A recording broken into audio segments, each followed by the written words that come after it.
And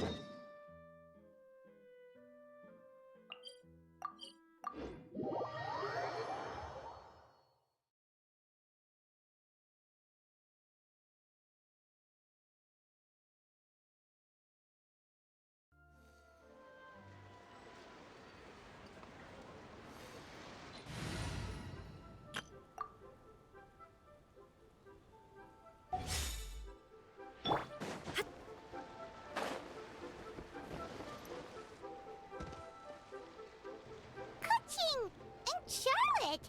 I never thought she'd see you two together. Nice to see you again, Traveler and Paimon. Oh, we're not interrupting anything, are we? Not at all. I wasn't in the middle of an interview or anything. I was just asking Miss Kuching about purchasing a kite. A kite? Are you buying some regional specialties to bring back to Fontaine? Well, yes. And... It seems you haven't heard yet. The theme of this year's Lantern Rite is kites.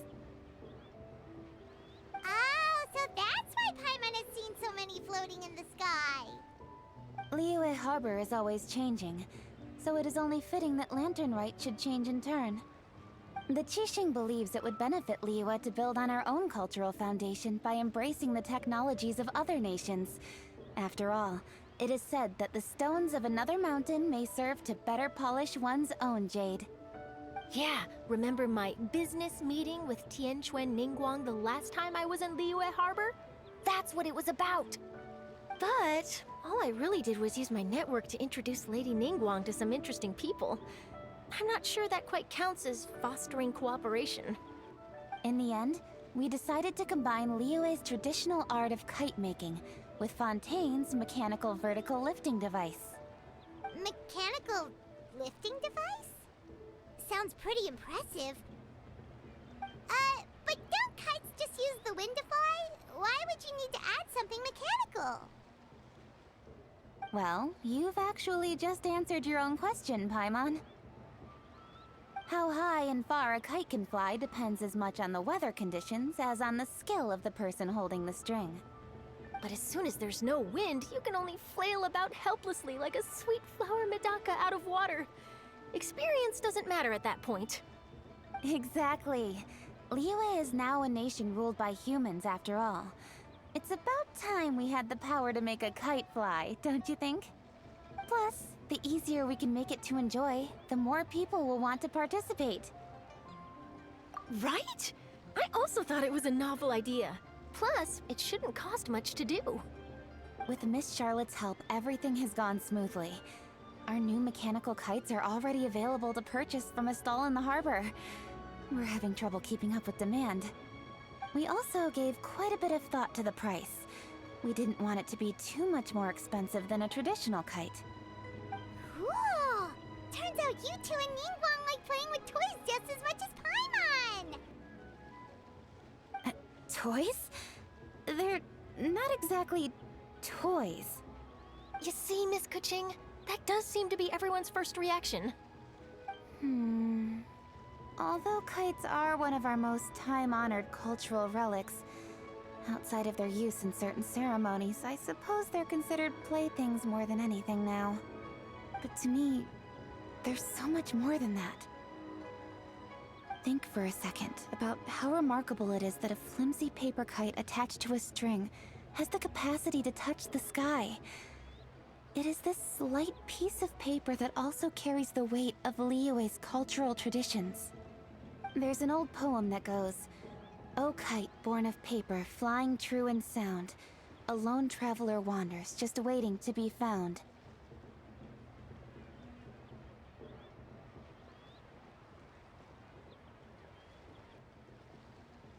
In the past, poets from Liyue used kites to symbolize a feeling of longing, or evoke the peacefulness of idyllic rural scenery. If the people of today can derive enjoyment from this activity, they will not only be more likely to better appreciate the tradition, but also to pass it down to the people of tomorrow. That's the Kuching we know, always thinking 5 steps ahead of anyone else. Well said, Miss Kuching. I've learned quite a bit myself. As long as you're willing to listen, I'm happy to share. I also know quite a lot about the various folk traditions related to kites.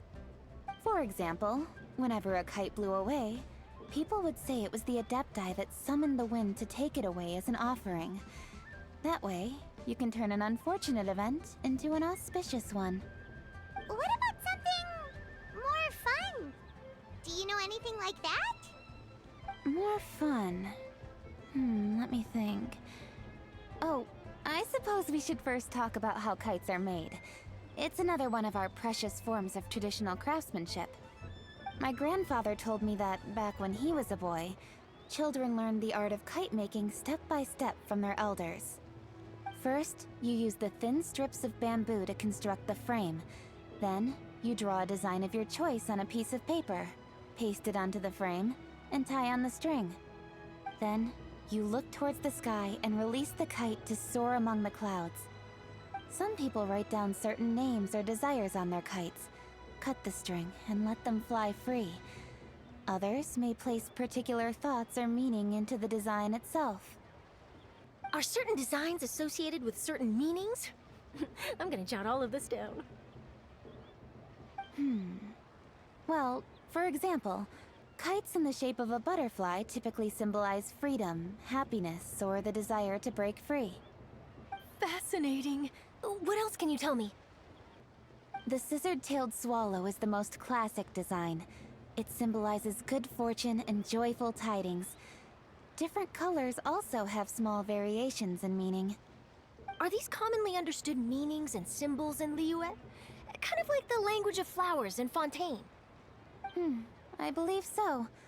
Most have probably heard something about it from their elders at some point. If you're interested, Miss Charlotte, I have several books on the topic that I could lend you. They could be a useful reference. That would be a huge help!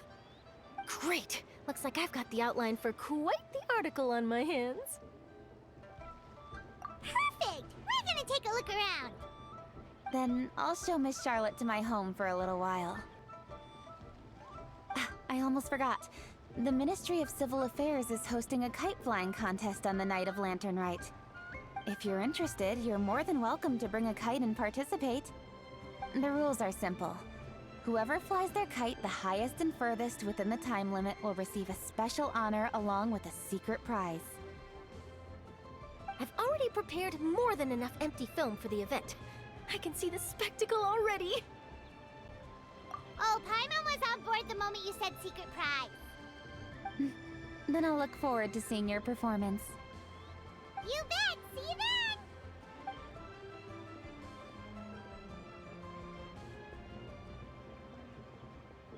Wait, Traveler? Take a peek to your right. Do you see those two people lurking over there? Is it just Paimon? Or were they staring at us the whole time we were talking to Kuching and Charlotte just now? They seem fishy. Great, so it wasn't just Paimon. Do you think they could be treasure hoarders?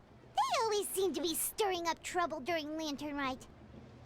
Oh, Paimon's sick of waiting around for something bad to happen. We should strike first, you know. Foil their plans before they even begin. You go right, Paimon will go left.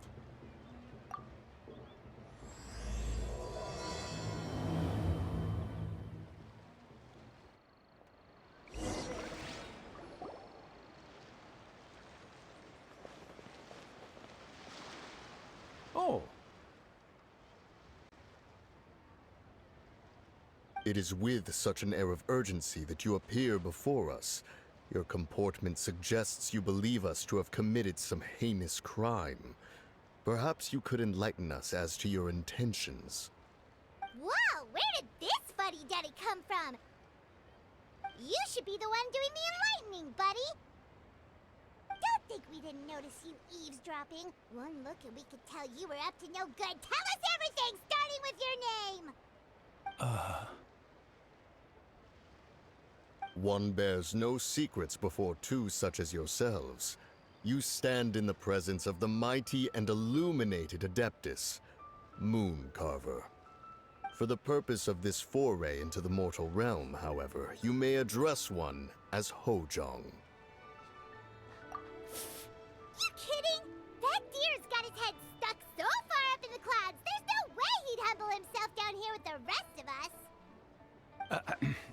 You may want to hold your tongue, Paimon.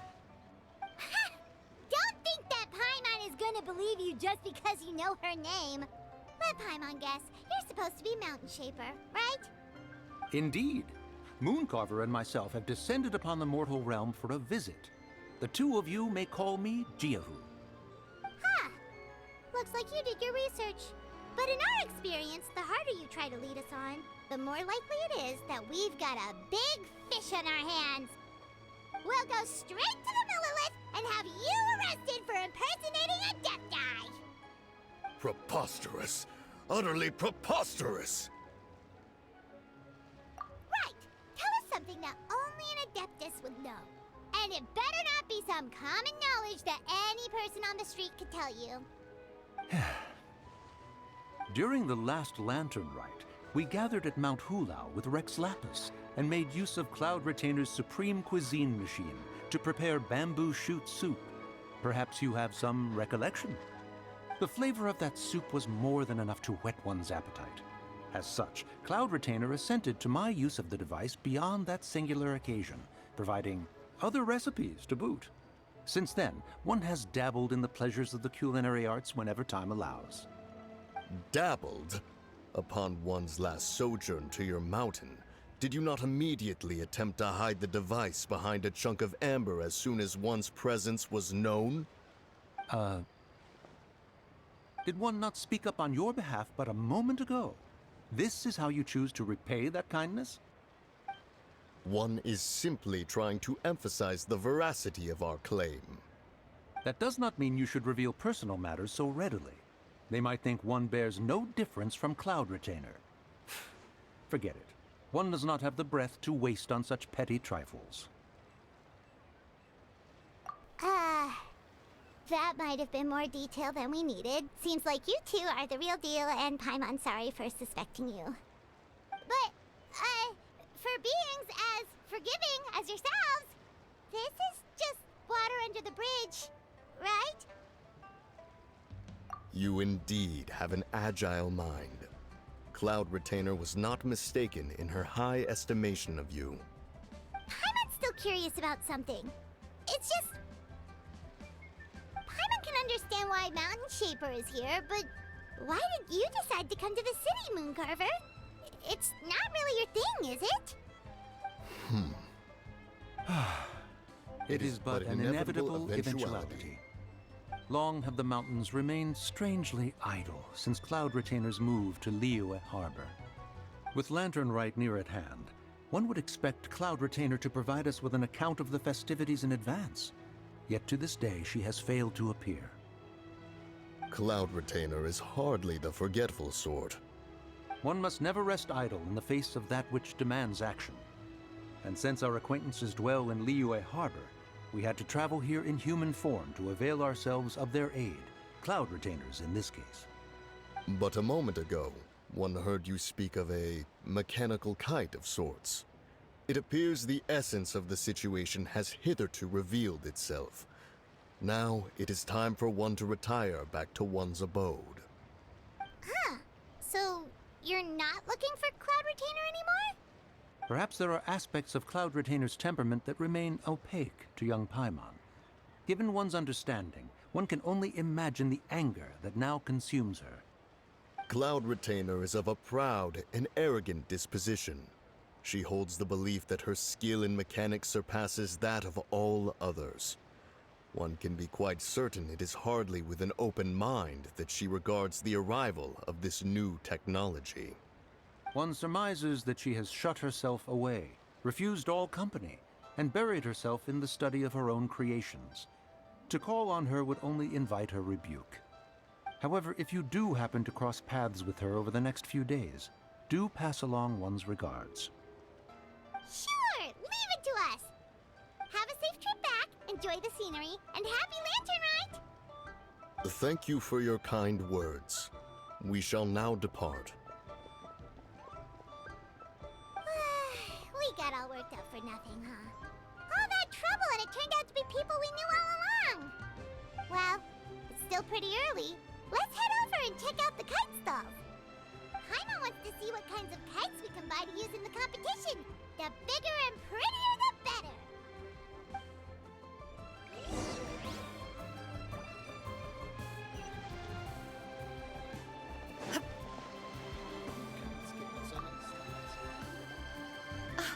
Welcome! Are the two of you looking to buy a kite? Would you like me to go over the different designs? Ooh, a scissor-kill swallow! And a butterfly! And oh! Ah, this jade chamber design is our newest. It's been selling like crazy over the past 2 days. Does it also have a unique meaning? Of course. The jade chamber symbolizes wealth and abundance. The kite bearing its design is said to bring riches in the future to those who fly it. Oh, now that's Paimon's kind of kite! I apologize for the interruption, but are all your wares in order, Miss Genuine? Yes, they're just over there. The paper, bamboo, and dyes. All the necessary kite-making materials. Wonderful! I'll pack them up and get a guard to deliver the goods to Yilong Wharf for you. Yilong Wharf? Oh, wonder what that place is like during Lantern Rite. Paimon would love to go take a look. Well, if the two of you are interested in going to Yilong Wharf, then could I trouble you to find Gaming and deliver these goods together? Is Gaming the guard you just mentioned? Well, yes. The communications office handles shipments and transports around Liyue. He works for the Secure Transport Agency, one of our sub-organizations. The problem is, many of my colleagues have taken leave during Lantern Rite to spend time with their families. So, our available workforce has seen a dramatic decrease recently. If you were willing to help out, then I could get a head start on my next appointment. You do seem really pressed for time. Oh, wonderful! You will, of course, be compensated for your efforts. Now, at this time of day, Gaming should be somewhere in the vicinity. Just follow the main road until you see the head of a Wushu dance costume. Should be on your right. Be sure to come back if you'd like to buy a kite. I'll even give you a discount.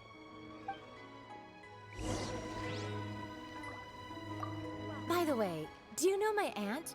Everyone calls her Granny Shan. I've heard her mention Gaming before. Apparently he's a nice, outgoing fellow and all-around good guy.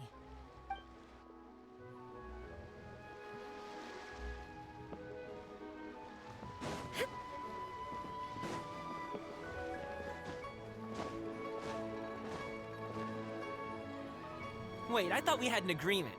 Loser buys dim sum tomorrow? Look at you. Scowl like that for much longer and your face might stay that way. Hey now, don't be upset. How about this? You extend the invitation, and I'll pay. No way, Gaming. You're always the one picking up the tab. I'm not trying to be a sore loser. I just didn't expect you to come from behind to win like that. That was nothing. All in a day's work, friend. Perfect, Gaming is here. Sorry to interrupt, Gaming. We just spoke to a guy from the communications office who needs you to deliver some goods to Yilong Wharf. Oh, that must have been Longzhou. Looks like I've got work. Gotta go. Sure, go do your thing. Let's have a rematch when you get back.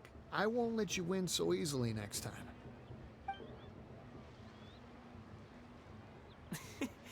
Alrighty, you can hand the goods over to me. Must have been heavy hauling them all this way. Let me take them off your hands.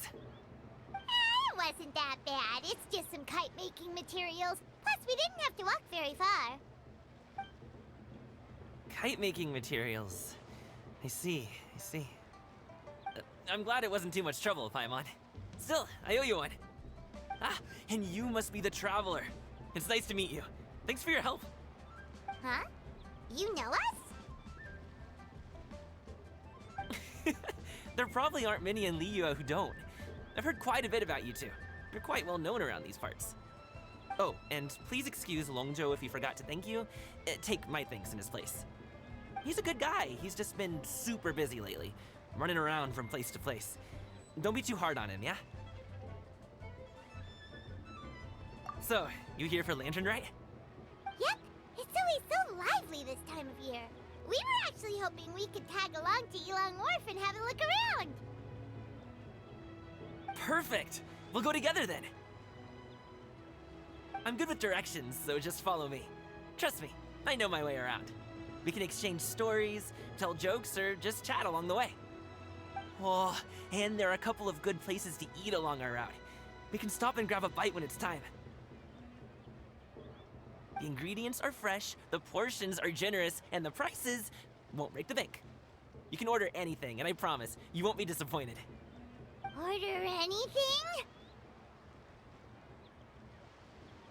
Hey, did you really have to call Paimon out like that in front of our new friend? Don't worry, I understand.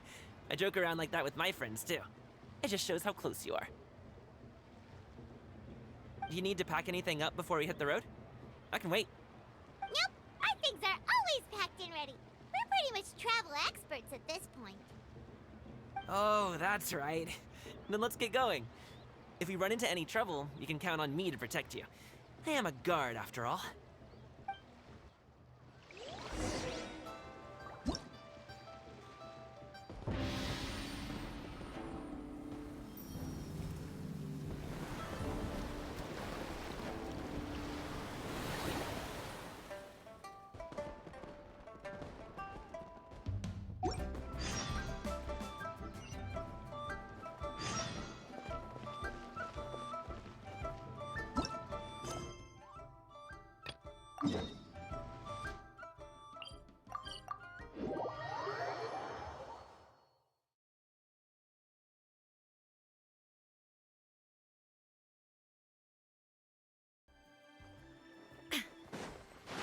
Ooh, the docks are just a bit further. One step at a time. Hang in there.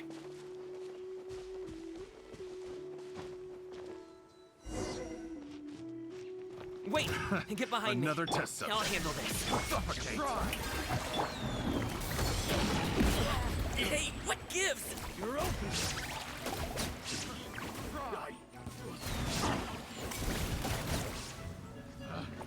Picked the wrong test subject. Another test subject. That's 3. Up to it, Manzai. Have you? The wrong test subject. Picked the wrong test subject. Done. Seems like we really can't go anywhere without running into treasure hoarders, can we?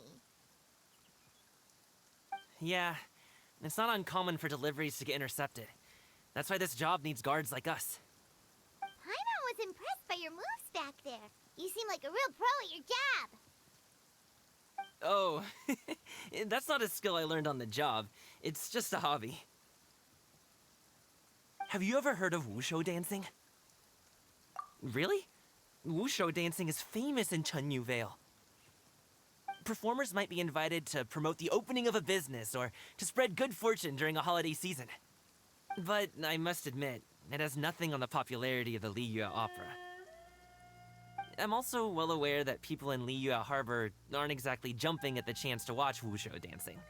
So, it's not something I do full-time. Huh?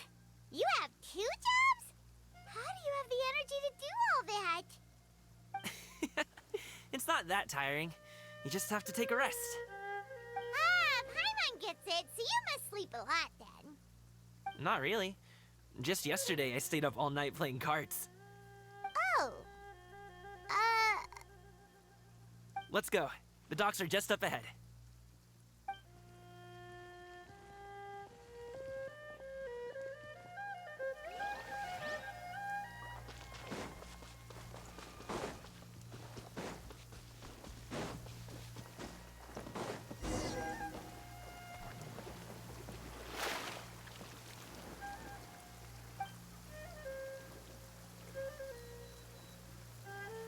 Finally, we can rest. Ooh, Paimon's shoulders are so stiff. And her stomach so empty. Sorry. Did I push the pace a bit too much? I mean, you were the ones who said you were travel experts. Liyue is just too hilly. Floating up and down so much. Where's Paimon out? Oh, Paimon was finally satisfied and now her poor stomach Would you like some winter melon cake? I have some on me that I bought from a store. Yes, Paimon will take all you got. You might want to pace yourself there, or you'll be too full to eat a proper meal later. Paimon never gets too full. Just like you apparently never get tired, no matter how far you walk or how many jobs you work. Ah, I see. Then here you go, Paimon. And for you, traveler. Enjoy. And here's some for you too, Uncle Bosu. Don't think I forgot about you, my friend. I'll just set it to the side here for you.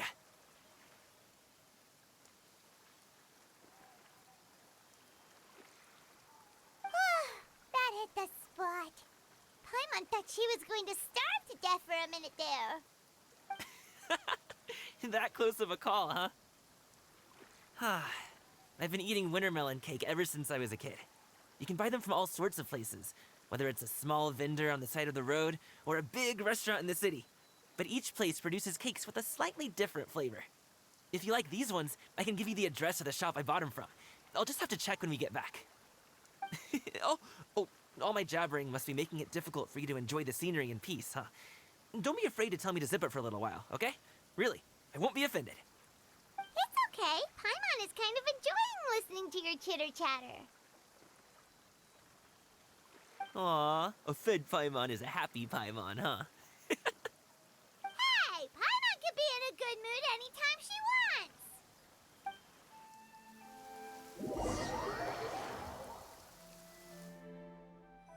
Need some fresh bamboo for this.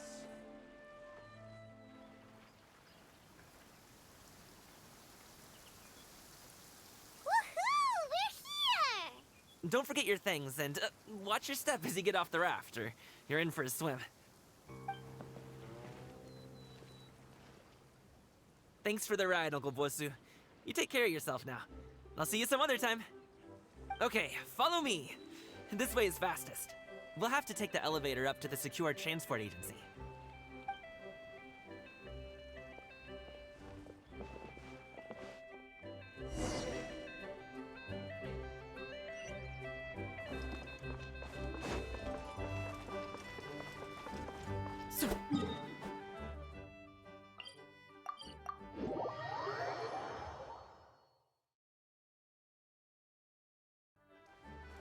Time to go. Hey!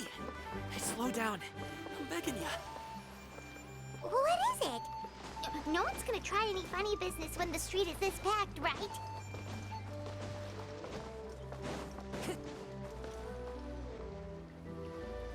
Oh, well... how should I put it? Come on, spit it out! Do you see that group of people over there? Those are my relatives. Wow, you sure have a big family. Once they start buying things, they won't stop perusing till it gets dark. This is bad. They're your family, not your arch enemies. What's there to be afraid of? Unless... Oh, did you do something horrible to them? No, it's not that. I'm just not that good at dealing with my family. It would be best if we could steer clear of them.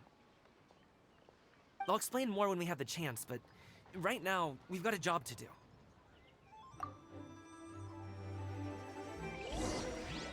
The left side looks pretty packed. Let's go straight. Slow and steady wins the race.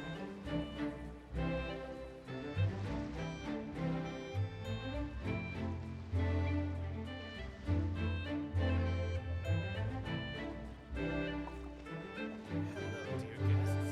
Is there any work that you need done?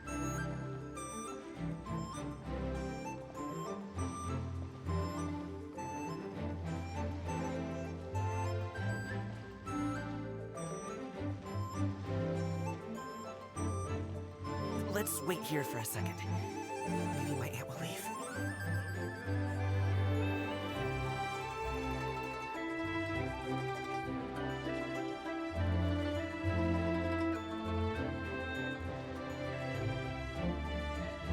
She's gone. Let's go.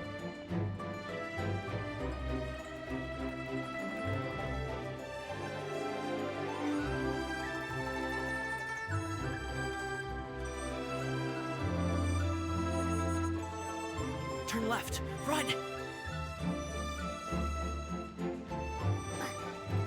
To the right and... Wow, you guys are good. I'm impressed. That was nothing. It was a piece of cake. Oh, winter melon cake to be exact. You really liked it, huh? Ooh, you know what? I'll buy you a whole bunch and pile them so high you could swim in them. As long as you don't wind up drowning, Paimon. Hey, Uncle Drigway. These are my friends, the Traveler and Paimon. They came to deliver some goods with me. So, I guess I'll go ahead and take these over to Uncle Yongzan then? Yes, thanks for your hard work. I should thank you both for your trouble as well. Please take a seat and rest for a bit. I'll prepare some tea. No need. We'll be off soon anyway. Hey, we're already here, aren't we? No harm in taking a load off for a bit. Plus, I know the Secure Transport Agency has some great Songhua tea stashed around here somewhere. I promise you, one sip and you'll be hooked. Anyway, you just sit down and relax, Uncle Jirgway. Who would I be if I just sat here and let you go through all this trouble? Leave this to me. I have to be up and about to drop these goods off anyway. What's a little extra time on my feet? Oh, you aren't too picky, right, Traveler? I know Paimon prefers things on the sweeter side, so I won't steep the tea too long. And I'll add some dim sum pastries on the side. Aw, you noticed what Paimon likes? How long have you two known Gaming? Oh, not long at all. We just kind of tagged along on his trip to Ylang Wharf. He's just a super welcoming guy. We became friends, you know, just like that. That's just how he is. He's the attentive sort. Really knows how to look after his own. A while ago, one of our guards had to take off work. Said his joints were hurting due to the rain. Gaming personally went all the way to Boo Boo Pharmacy to get some medicine for him from Dr. Baiju, then traveled through the night to deliver it back to him. That young man has such a good head on his shoulders. How can anyone not love him? I mean, there is his dad, but, well, ask anyone else, and... Uncle Yongzan says he doesn't have the personnel to spare for this delivery right now. So what do you think, Uncle Jirgway? Should I go ahead and deliver it instead? It feels like we've troubled you enough already. It's kite-making materials, though. Could be for a kid. I'm sure the sender wants it delivered before Lantern Rite. Oh, by the way, here, have some tea. All right, then. Deliver it if you want to. Ooh, are you free in 2 days? How about we grab some dim sum from Shinya Kiosk? My treat, and don't even think about trying to pay. Whoa, that's way too generous of you. Don't mention it. Just think of this as a thank you for all your help. Besides, the thing between me and my family, it's a long story. It might take some time to tell. Sounds good. Paimon never says no to free food. All right, then I'm off. See you in 2 days. Oh, and Paimon, make sure not to eat too much before then. Don't say I didn't warn you. Is he underestimating Paimon? She's just gonna have to show him how much she can really eat. Anyway, is Gaming's family situation really that complicated? He has such a happy-go-lucky personality. Plus, he's an enthusiastic and diligent worker. It's hard to imagine a guy like that being troubled by much. How should I put it? Since he already plans to tell you himself, you don't need an old man like me to add my 2 cents. You seem to be around the same age, so you might have a lot in common. Perhaps you could help him talk things through. Consider it a favor to me.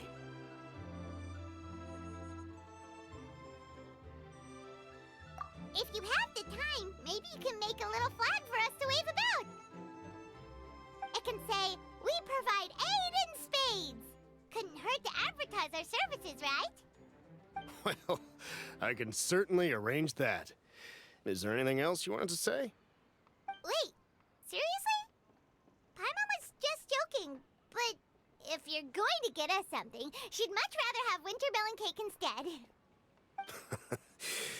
Seems like Gaming really has rubbed off on you. Would you like some more tea? I think there's some left. No thanks. We came all this way and still haven't gotten a chance to look around the wharf. We should see the kinds of kites they got. Maybe they'll have ones you can't find in Liyue Harbor. All right then. Please do let me know if you'd like more tea. You're welcome to stay as long as you like. Only with solid practical training. Ah!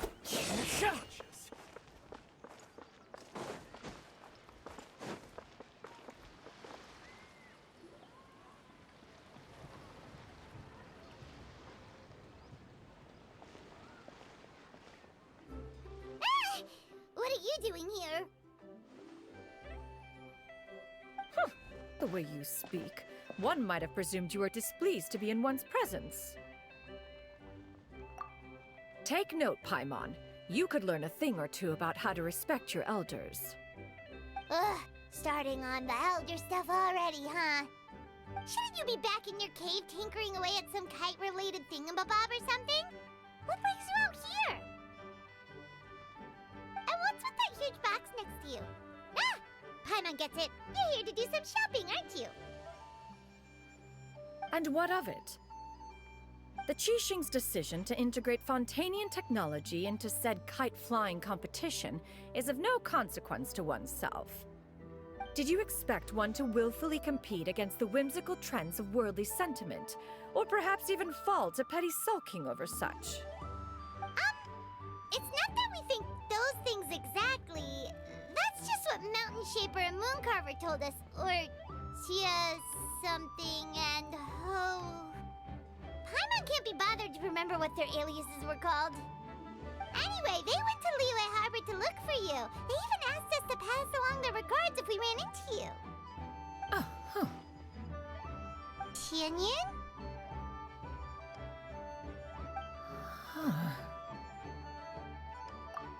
It appears time has quite flown since one's arrival in Liyue Harbor. How could one have forgotten about those two old fossils? One shall have to bring them back some divine herbs to atone for this slight. Nay, given that one has ventured all this way to Yilong Wharf, tea would be more advisable. A great thought has illuminated one's mind once again. One is reminded that certain purchases have yet to be made. Perhaps you two could wait here whilst one performs this task. It'll be but a moment. Huh? Wait, here? You really just gonna ditch us here to watch your stuff? Oh, that woman really just does whatever she wants. Hey, not you too, Traveler! Oh, all this Paimon ditching is super not appreciated. Just come back soon, okay? Paimon doesn't want anyone to try and steal his stuff. Welcome. Please have a look around. We only sell teas of the finest quality, sourced directly from Chaoying Village. Might I recommend the Sunglo variety? It's one of our specialties. Now, that sounds promising. One will bring some back for those old fossils, and all will be well. 2 boxes will do. Wonderful. By the way, we're actually running a special Lantern Rite promotion. Buy 3 boxes, get 10% off. 4 boxes will net you 20% off. 20% off 4 boxes. This merchant strikes a fair bargain. One might as well give some to Morax and Ping, too. Then 4 shall suffice. I see. Are you intending to give these as gifts? If so, perhaps I can interest you in these exquisite gift sets. Buy 10, get half off. Look at the magnificent design, and the red ribbon gives quite the festive flair, don't you think? Such a gift would be sure to impress any lucky friend or family member. 10 boxes. Seems rather excessive. But if one factors in the Conqueror of Demons and one's disciples... 10, a nice round number, don't you think? Of course you do. I'll even shave a little extra off the price for you. That is agreeable. One will, I will have these boxed up then. Of course, right away. I see you have quite the eye for fine items, mademoiselle. Perhaps some of my wares might also be of interest to you. I'm a toy merchant from Fontaine. You'll get nothing but the finest and most intricate clockwork toys Mora can buy here, each one sure to be a source of endless amusement.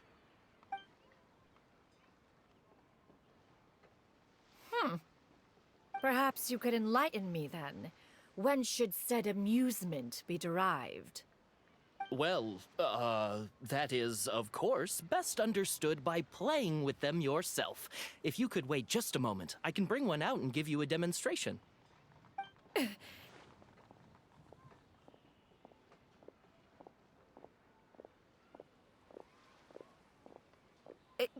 There is no need for that. Mademoiselle. Give me your newest and finest model, and be sure to package it securely. Ah, of course. Here you go. The instruction manual is... I can do without, thank you. Oh, many watchful eyes surround this place. If one were to be spotted purchasing a mechanical toy such as this, a child's plaything no less, it would only invite scandal. There is no harm in bringing it back to study in secret.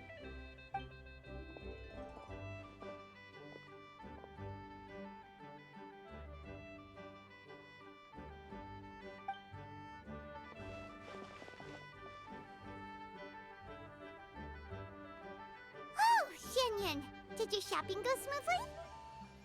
Naturally. One may not delight in social interactions, but that does not mean one lacks said faculties.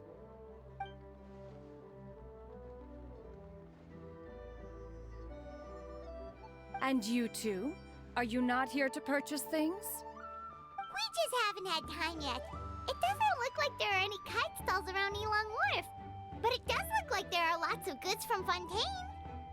You are also planning to participate in the kite flying competition, then? One means to say, you along with all the other youths. One has been entreated to share one's kite-making expertise, and indeed, there was little one could do about such persistent supplication. One moment energetic and earnest, and dejected the next. One had no choice but to acquiesce to these requests, and thus, one will be organizing a kite-making workshop to provide personal instruction in this art form. Oh, who will be participating then? Shuyu, Shenhe, Ganyu, and Yayo. Wow, that's quite a few people. Also, this is all pretty well, Xianyun, but it's not like you have to make your own kite to participate in the competition. You can just buy one ready-made and call it a day. Ha! You speak of those equipped with the mechanical lifting device, do you not? 'Tis nothing but a crude piece of mortal machinery. The mechanism that one has developed was the fruit of millennia of meticulous study. Let us not speak of the source of the mechanism's power, but rather its structure. It is composed of materials as light as bamboo and as strong as iron. This composition grants it the lightness of weight to ascend into the sky and the durability to follow the wind for many a mile. It is built with a series of intersecting rods that... Never mind. It is unlikely the two of you will understand, even should one expend the effort to explain. One is better off saving one's breath. It sure seems like you want to talk about it, though. So, will you be attending the workshop or not? Huh? Wait, you've been trying to invite us this entire time?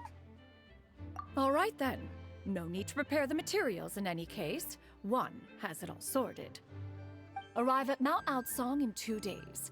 I shall be expecting you around midday. Are you leaving? Don't you want a guard to help you with that big box of yours? Surely you jest. One goes as one pleases. For what reason would one need to rely on another?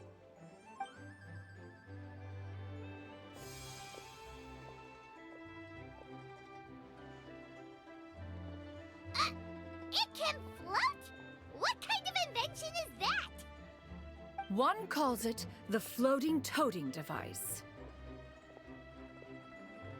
Huh.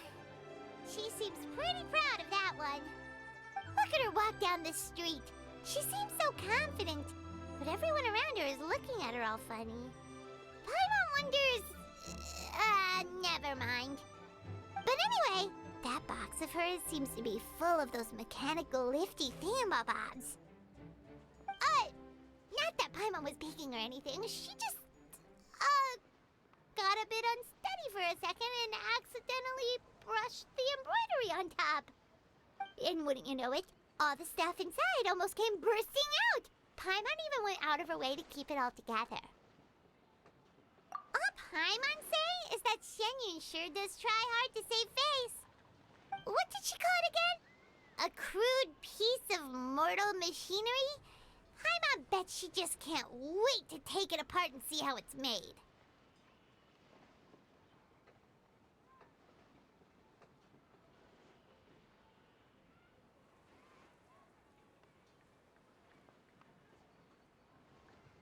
Totally. We should probably act like we didn't see anything, though. You know, in consideration of her feelings and all.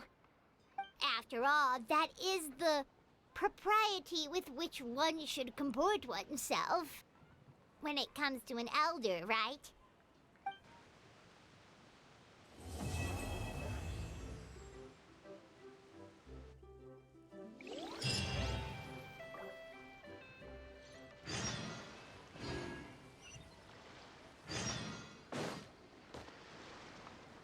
Great discounts on loads of goods.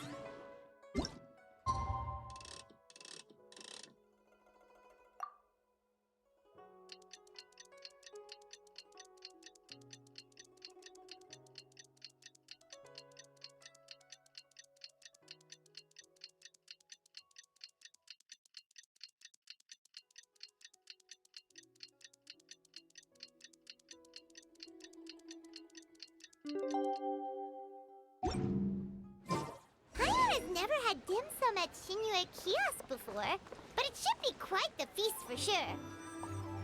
Ooh, and that's Paimon's stomach right on cue telling her it's time to go find Gaming. Let's go!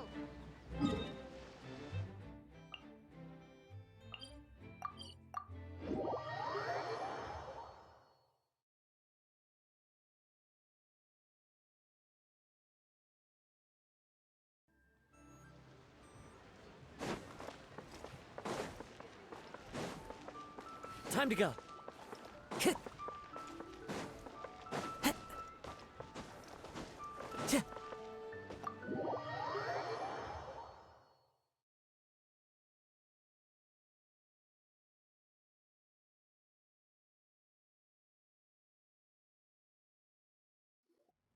Oh, you're here early. I just ordered. The food should be out in a second. Sit down, sit down. Let's all take a seat! Here, hand me your cups. Oh, thank you! Wait, you weren't supposed to drink that, Paimon. That was for you to rinse your utensils. That's a thing?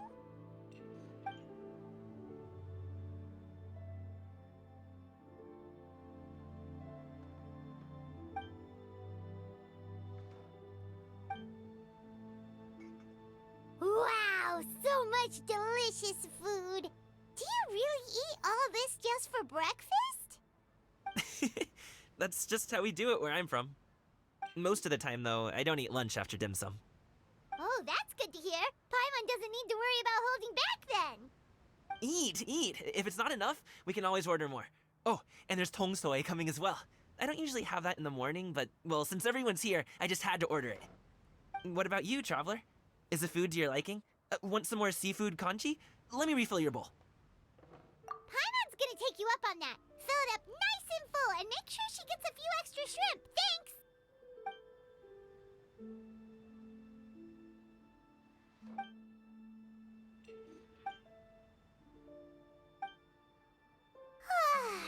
So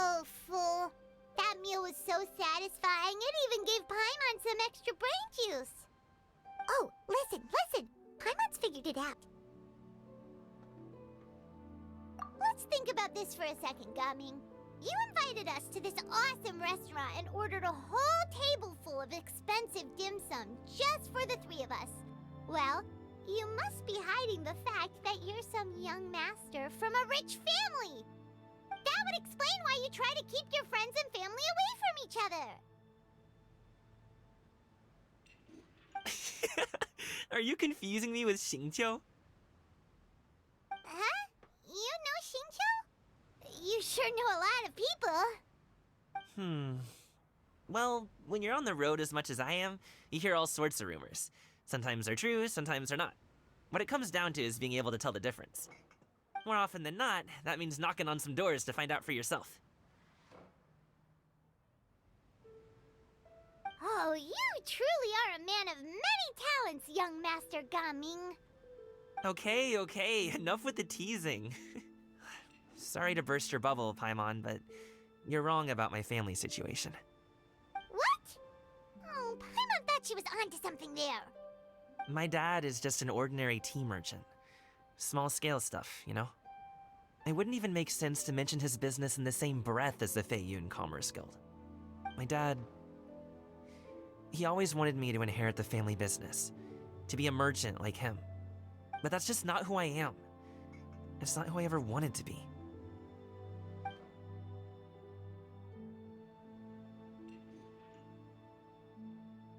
Have you ever talked to him about it? You know, about your interests and aspirations and stuff. Of course I have. I told him I wanted to be a wushu dancer. That I wanted all of Tevat to see what I could do.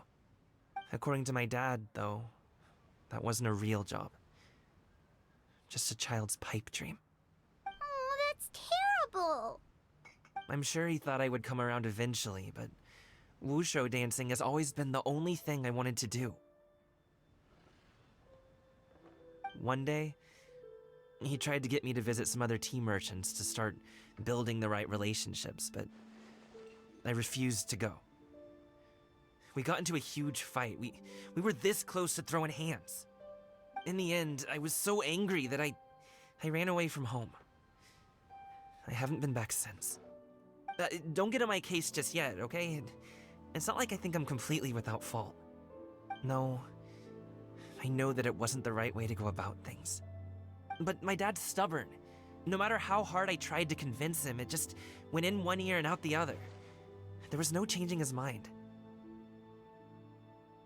I knew talking would only get me so far, but if I made it big in Liyue Harbor, the results could speak for themselves. Gaming. But I'm sure you both already know how that's going. Wushu dancing's just not that big in Liyue Harbor. In the past, I would go door to door from store to store, asking if they would be interested in hiring a performer. Most times, I wound up eating nothing but humble pie. And you can't just rely on dreams to put food on the table, right? So, I found a job as a guard to make some money. And now I have enough to get by and then some. Still, change takes time. Gotta take it slow, you know? Paimon understands. Okay, enough of all that serious talk. Our tea's getting cold. Ooh, let's do something fun this afternoon. What do you say, huh? I'll organize. Actually, we kinda already have plans this afternoon. We told Xianyun that we would go to her kite-making workshop. Oh? Are you interested in kite-making, Gaming? Oh, no. It's just that I happen to know Auntie Xianyun. That title certainly humanizes her a bit. Oh, I know that she's an adeptus. I met her during a delivery once. But hasn't she been in the city lately? She's even tried, with some limited success, to change her terms of self-address or something like that. She came to see me a few days ago to ask about luminescent dyes. Oh, wait a second. She doesn't plan on putting those on a kite, does she? Is that not something you can do? It's one thing to use it on cloth, but applying it to paper is another matter entirely. Why couldn't she tell me what she wanted them for? She does seem to have trouble with that sometimes.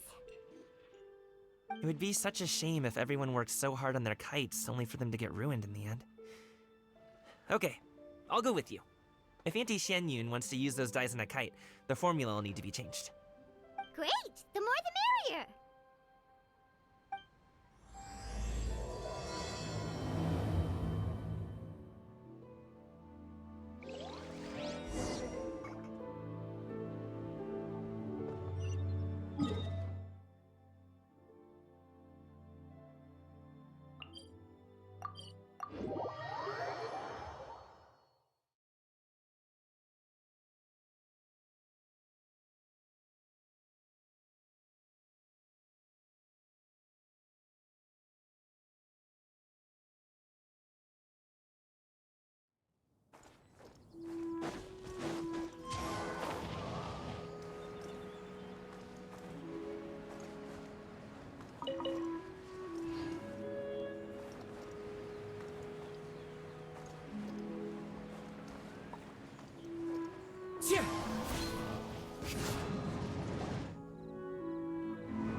Ganyu! Ganyu! Come on, wake up! Some friends have arrived! Hello, friends.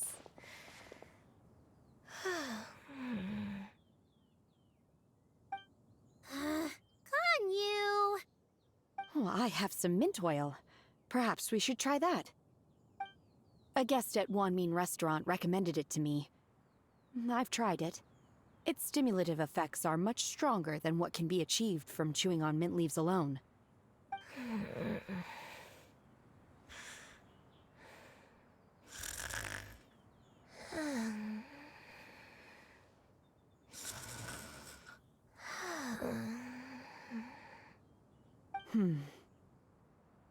Apologies in advance. Wait! Shenhe? Not there!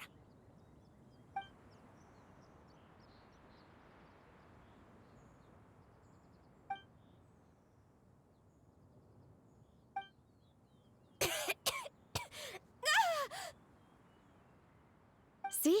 It worked. She's awake. Are you okay, Ganyu? Do you need some water? Or maybe something to eat? I'm fine. I just feel chilly all over. Huh. Was it that effective? Chilly, huh? Master always says a cool head leads to a calm heart. So, does this mean that heat's what we need to help you, Ganyu? Paimon doesn't think that's what the expression means exactly. I feel a bit better now. Was I asleep? Must have been around the time I usually take my midday nap. Did you not sleep last night? That does seem to happen to you often. Perhaps you should come work at Wanmin Restaurant with me. We get off at 10 on the dot every night without fail. I could never. I'm sorry. I seem to have missed your name. You are... Me? My name is Gaming. I work as a guard for the Secure Transport Agency. Gaming. The name sounds familiar. I believe I've heard your name mentioned around the Ministry of Civil Affairs. People tell me you're an extremely enthusiastic worker, and you are very generous with your help. Well, you know me. Or, I guess you don't. My name is Ganyu. This is Shenhe, and this is Yao Yao. It's an honor to finally meet you all. Oh, you must be here for Auntie Xianyun's kite-making workshop, right? Yes. I have neither made nor flown a kite before. As long as Master is willing to teach, I am willing to learn. Me too! I want to participate in the kite flying competition with my best friend! Plus, it's more meaningful if you make the kite yourself, right? Your best friend didn't come with you? Well, Chi-Chi's been super busy helping Dr. Baiju lately. I'll meet up with her later and give her a huge surprise. Oh, Oh, I also brought bandages and ointment with me today. It's easy to cut yourself when working with bamboo, so I thought I should come prepared. Wow, you're really thoughtful. As for myself, I'm afraid I lack some of my companion's enthusiasm. I was originally planning to buy a ready-made kite and just enjoy the festive city atmosphere with everyone. But Cloud Retainer is always going out of her way to look after her juniors, wanting us to have the best there is.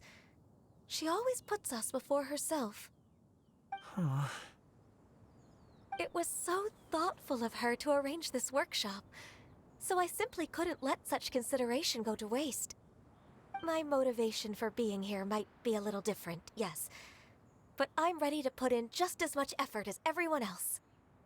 Well, we're all here, but where the heck is Shen Yun? Shouldn't she be here by now? Who is it that speaks of oneself in such an ill-tempered tone? Oh, come on! You clearly heard Paimon! Master stopped to buy grilled tigerfish to share with everyone. Come get it while it's still warm. Oh, Paimon, sorry, Miss Illuminated Bird! Paimon always knew you were the smartest, coolest, and prettiest Adeptus. Someone as wonderful as you is sure to have brought enough for Paimon as well, right?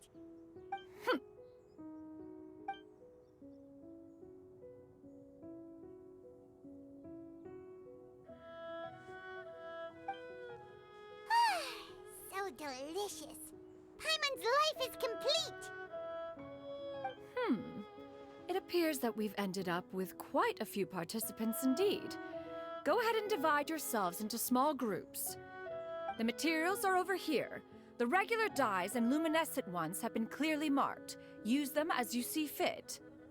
As for how to make the kite, one assumes you all made sure to listen to the instructions one provided while we were eating. Yes? Are there any questions? Paimon may have focused a little too hard on the eating and less on the listening.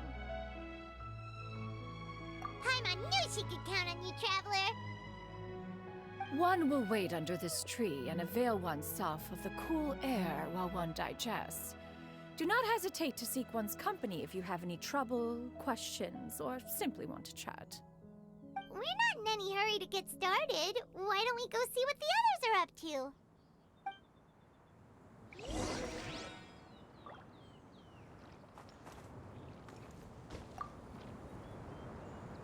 Auntie Cloud Retainer, look!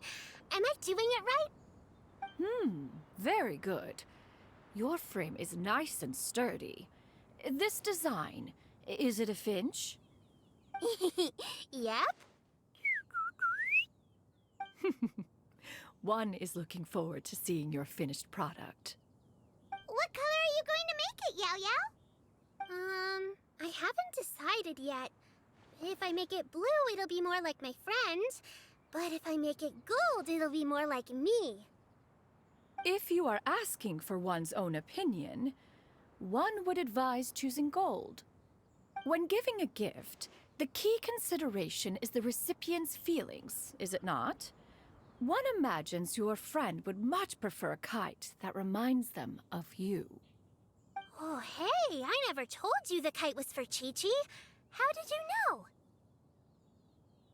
With age comes wisdom, child. One simply has a way of knowing things. Oh, cool. Thanks, Auntie Cloud Retainer. I'm gonna start painting it gold right now. Good. One will watch. You two seem strangely unoccupied. One was under the impression that one was supposed to be doing the relaxing. Is your kite finished? We actually haven't started yet, but we're going to start, right now.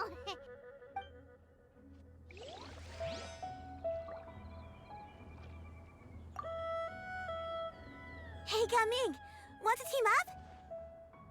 Huh? But I have to participate? I thought I'd be done for the day after adjusting the dye formula.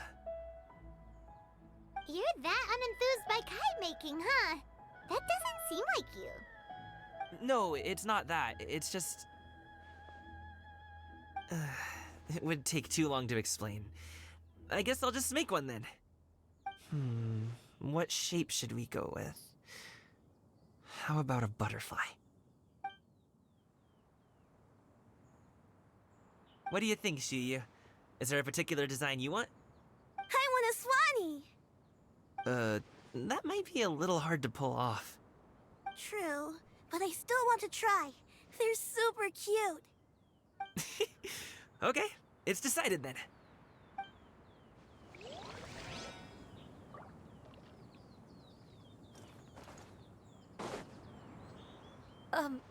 Shenhe, it would be great if you could refrain from putting things on my horns from now on. They're really quite sensitive. I see. My apologies. I shall remember that in the future. Thank you. No harm done. Good. Could I touch them just once more, though? No oil or anything this time. I've just always wondered what Miss Ganyu's horns feel like. Huh? Please, I told you. Just call me Ganyu. Well, alright. Just be gentle. Firm to the touch with no discernible temperature. Oh, not unlike certain medicinal plants I've eaten before. Oh, still, Ganyu appears to be shaking like a cat whose whiskers have just been touched. I should stop. I see. Then I'll apply the oil to your forehead next time. Oh, no need. I'll just refrain from taking afternoon naps outdoors. Anyway, we should probably get started on our kite. It won't be long before Cloud Retainer comes to check on our progress. Perhaps we should just choose the most traditional style. Okay. Well, they seem to be getting along swimmingly. Let's not disturb them. We should get started on our kite now. Let's go. First, we have to decide on the shape. Hey, what are you laughing at?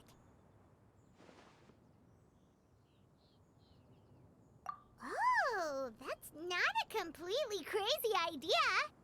If nothing else, a Paimon-shaped kite could at least make sure you never get lost on your travels and always find the tastiest food and funnest things to do wherever you go. Maybe we're not exercising enough artistic license. Ooh, we should exaggerate this a bit. How about this? The word Paimon means the guardian angel of travelers.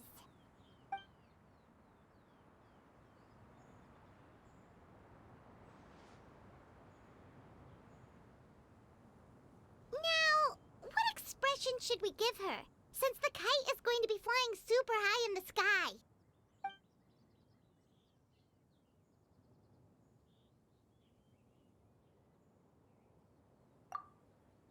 Oh, Paimon totally didn't do anything wrong.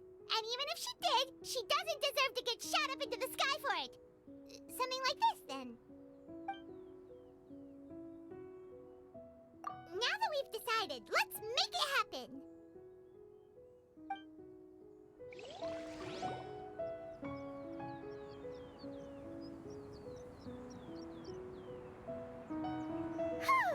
It's done! Paimon has to say. Kai Paimon might even rival real Paimon in terms of cuteness. Now we just have to attach the string, right? All right, gather around, everyone. Oh, Shenyun's calling us.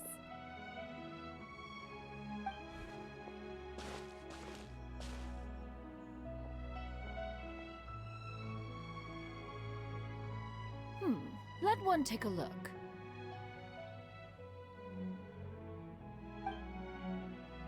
Wow!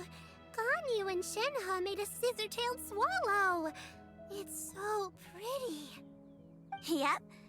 The coloring makes it look a lot like Master. If the tail wasn't split in two like that, it might even be a spitting image. If you look closely, there are a few spots where the colors go outside the lines. Did you doze off while painting it, Ganyu? I did the painting. I stared at the paper for quite some time, but I simply could not recall the coloring of any bird. Except Master. Or should I say that I'm too familiar with her crane form? Even when she stands before us in human form, all I can see is blue and white. Oh, well, now that you mention it, Paimon can see it too. Exactly. So I simply closed my eyes and painted from memory. No way. You can paint with your eyes closed? Wow, the disciples of Adepti really are something. You are most filial, Shenhe. One is flattered by the likeness. The Swanee that Gaming and Shuyu made looks very majestic. I'm sure it'll look even more impressive as it soars through the sky. The eyes and ears glow in the dark, so you're sure to see it at night. Your golden finch is cute too, Yao Yao. It's all thanks to Auntie Cloud Retainer's guidance. What about your kite, Traveler? Ta-da! Here it is! Very Paimon-like indeed. Why do you say that, Shenhe? That one time the Traveler suspected that a piece of meat was missing from their bowl, that was the exact expression on your face.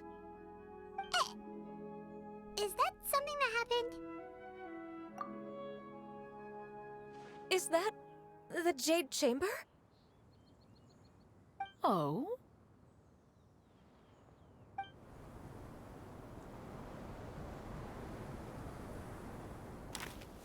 Who dares attempt such a flagrant display of impropriety by releasing a kite into one's territory without one's permission? Oh, and to do so by making use of this crude piece of mortal machinery. One simply must know who it is that possesses such impertinence. Continue attaching the strings, everyone. One will be but a moment. Cloud Retainer?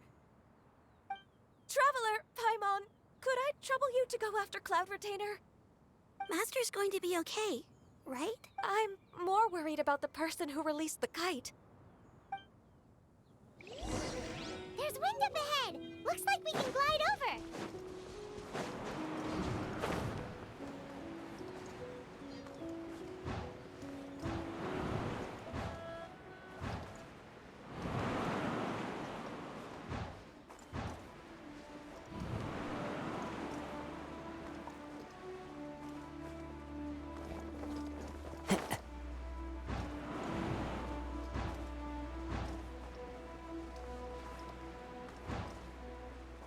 It's right there!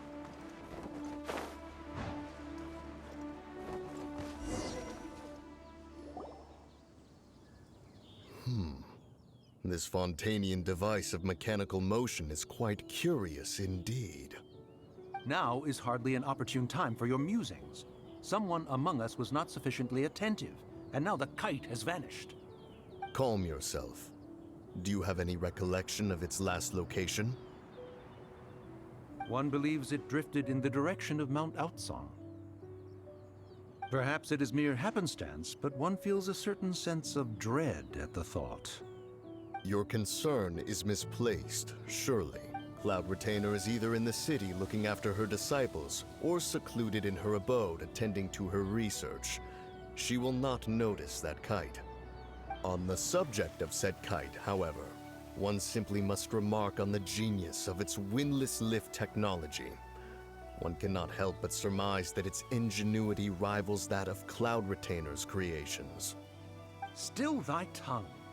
If Cloud Retainer were to hear you profess such a thing, we can both say farewell to any further use of the Supreme Cuisine Machine. One presumes that this kite belongs to you. Huh? Regard the situation with which we are now confronted. This is all your fault. One's fault? One seems to recall that releasing the kite was no solitary endeavor. Say something, Mountain Shaper. Surely you can think of something to appease her. Further explanation shall only fan the flames of her wrath. It would be better to stay silent and retire at the earliest opportunity. We can hardly avoid her forever. That may suffice during Lantern Rite. But what about the Moon Jace Festival? Sooner or later, she will discover our true identity. Hello? Go retrieve the kite. Absolutely not. You retrieve it. That is not our kite. Oh, so an adeptus such as oneself is mistaken then? Ah, you're an adeptus? Please forgive us for any impropriety. I truly possess no inkling of who could have released a kite into your esteemed domain. Pray, who could be responsible for such wanton behavior? Verily, verily, we were but delighting in the surrounding scenery. This locale is home to such exquisite... mint! Well, and if that's all, then we'll just be on our way. We finally caught up. You sure do fly fast in your illuminated bird form, Shinyan. Mooncarver? Mountain Sheeper? What are you doing here? You? Okay, now Paimon's getting a weird vibe. Did she say something wrong? It is of no consequence. Long has one seen through their disguises. One was simply curious as to how long they would keep up the act. Then you are not angry? How could one feel anger at the sight of two old friends enjoying themselves? One is also well aware of how enticing these city novelties can be. We were simply consumed by a fit of festive spirit. Seldom do we get the opportunity to partake in the delights of the times. However, we are far from being as adept as you in matters that require a deftness of hand. No worthy kite could be born of our own making. Thus, we could only take the convenient route, so to speak. Your prowess in mechanics is unparalleled, Cloud Retainer. You wield the wind and waves themselves. Your singular talent stands unmatched across the land. Of this, we are well aware. One has guests to attend to. We will have to convene again some other time. Traveler, Paimon, do try to keep up. We're leaving already? All this flying from place to place is wearing Paimon out.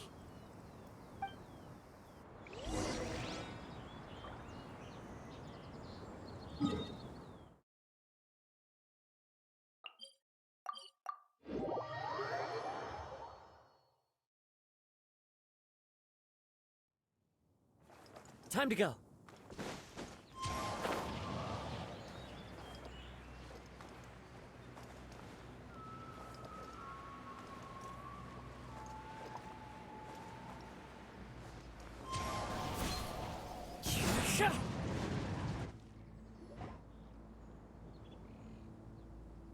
They're back.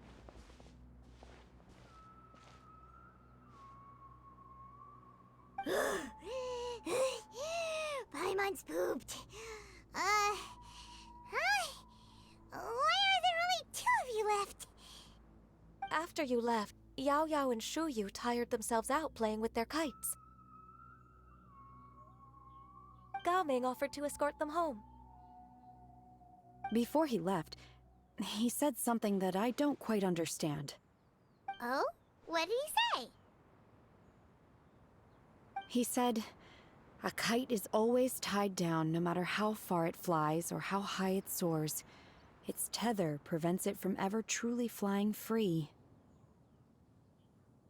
He looked quite dejected as he said this.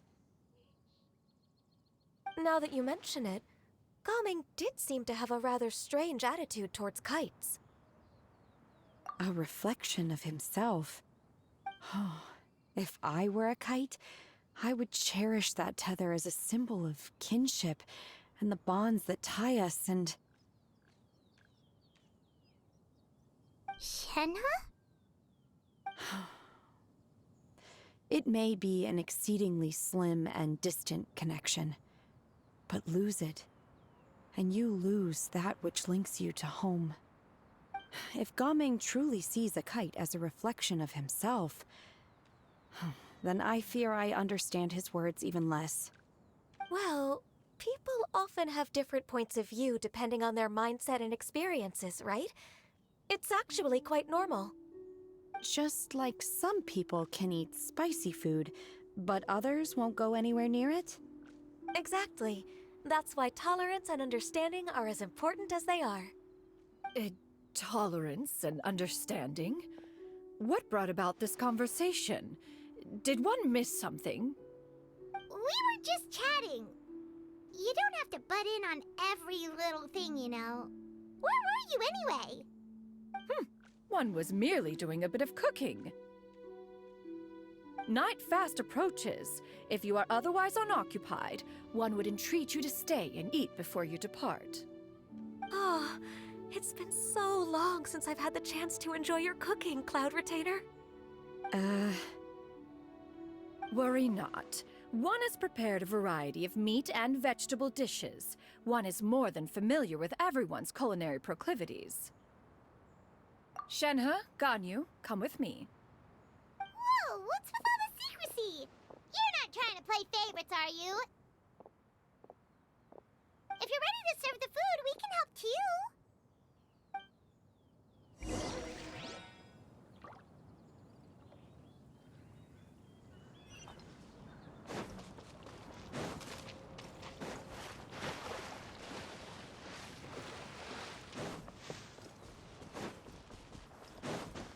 Yeah.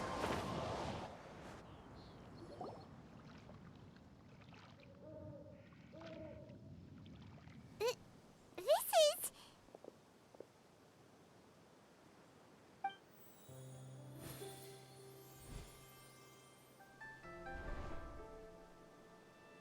Oh, I can feel the wind brushing against my legs. This is a bit embarrassing.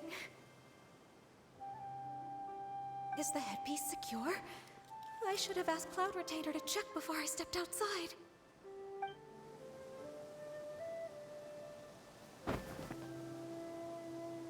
How do we look? Huh? She asked them just like that? You look pretty too, Ganyu! Oh, how should Paimon put it? You both look so elegant and refined! Those outfits really suit you both. Given that one employed the services of the best tailor in all of Liyue, one would expect nothing less. What colors have you been partial to lately, Shenhe and Ganyu? Lately? Why is Cloud Retainer suddenly asking about what colors we like? I like black. One is gratified to see one's disciple has inherited one's own tastes. The color black doesn't get dirty easily. A virtue I've come to value recently. And you, Ganyu? I favor blue and black. And the material is sufficiently comfortable, yes? Yes, very. I simply cannot thank you enough, Cloud Retainer, for this gift.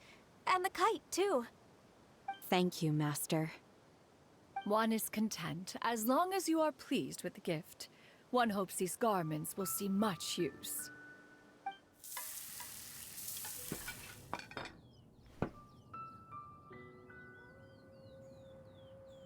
Seems like your supreme cuisine machine is just getting better and better, Xianyun! This golden crab's particularly good. The shell's deliciously crunchy, and the meat inside is so succulent and sweet! Paimon can't stop eating. It's a good thing Gaming isn't here, or Paimon would have to duel him for the food. You know, with chopsticks.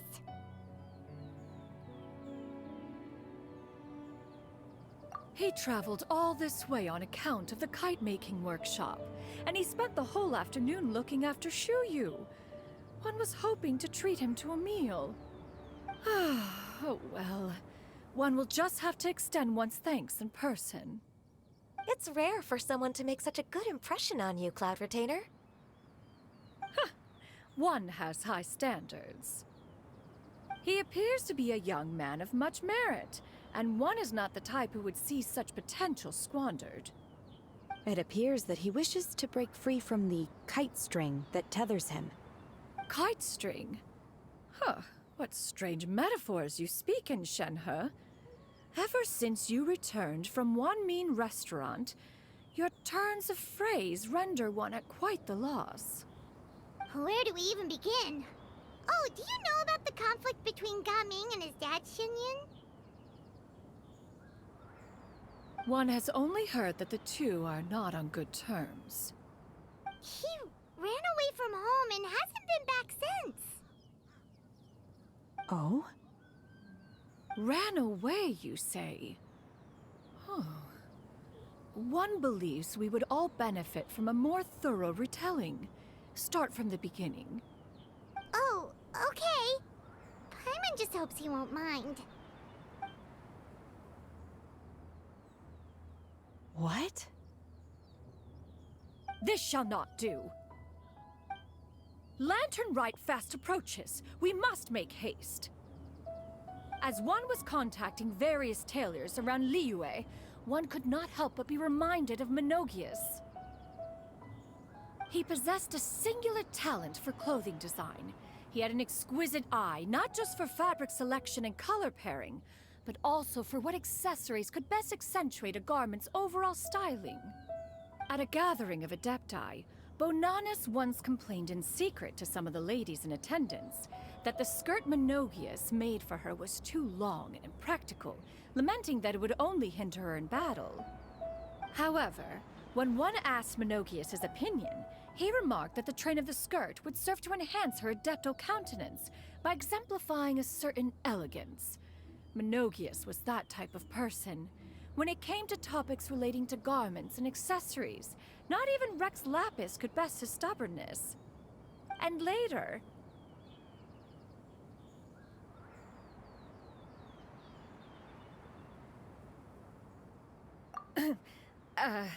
one seems to have strayed off topic.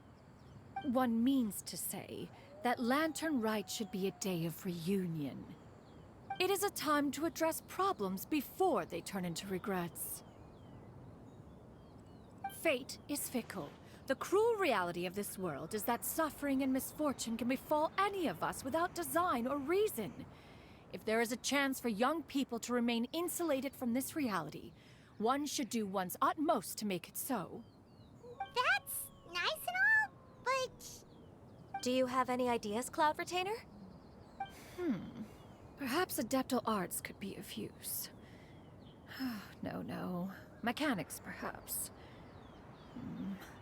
One fails to see its use in a situation such as this.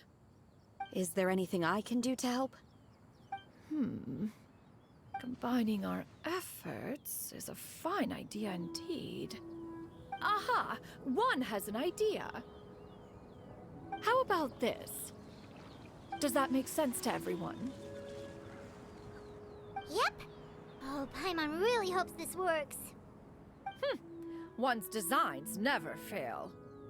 Now then, I counsel rest for all, and to make the necessary preparations. One shall see you in 2 days.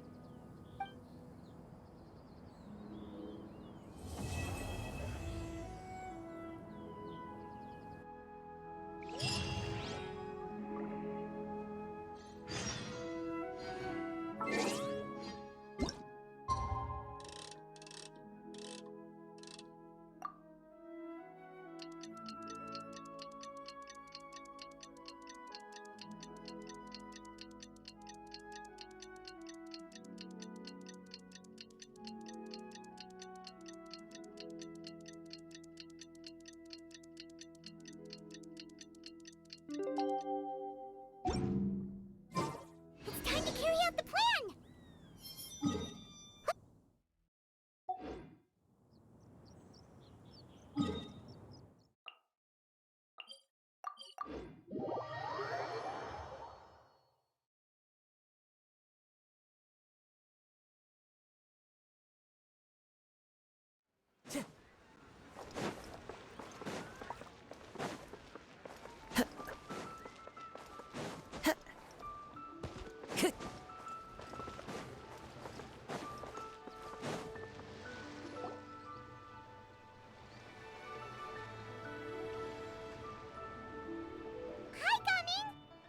sees you've certainly gotten an early start this morning.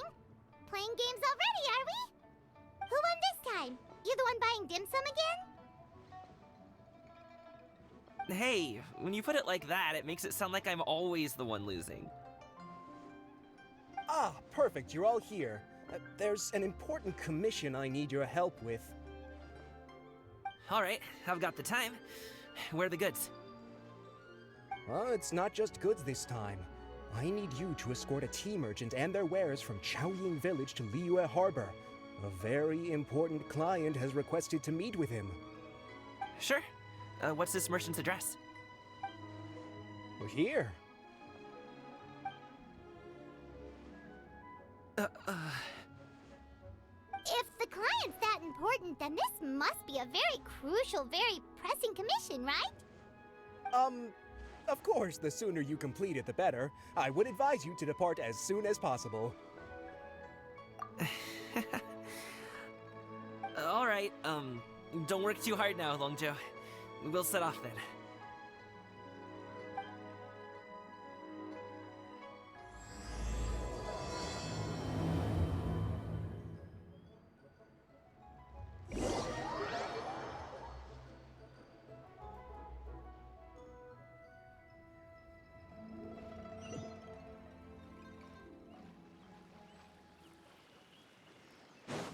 You're a bit quiet today, Gaming.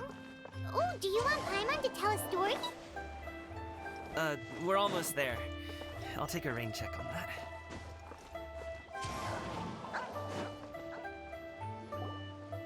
Hello, you must be the tea merchant heading to Liyue Harbor. We're here to escort you.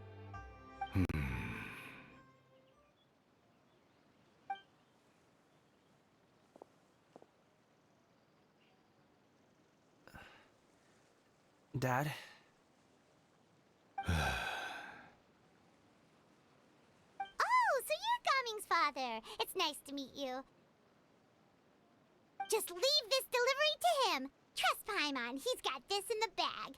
Gaming is super good at what he does. Everyone at the Secure Transport Agency says as much. Even the Ministry of Civil Affairs has nothing but good things to say about him. Seems like you've made some sort of name for yourself at least. The goods are all in order? Yes, they're all here. Then let's get going. A very important client has asked for you by name. You kinda have to come with us. Paimon doesn't know how we would explain ourselves if you just didn't show up. Plus, you'd be missing out on a huge money-making opportunity. I see. I suppose I will have to trouble you all to escort me, then. Let's go.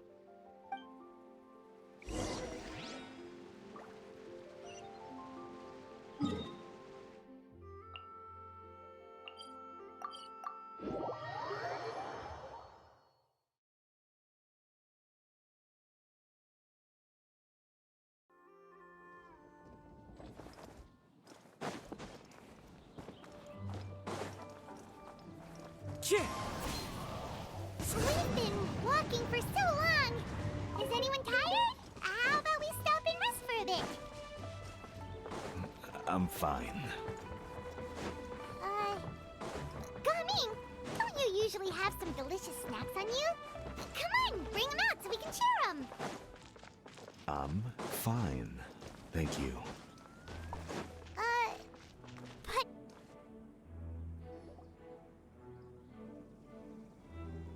This place looks nice and open. Why don't you all rest here for a second?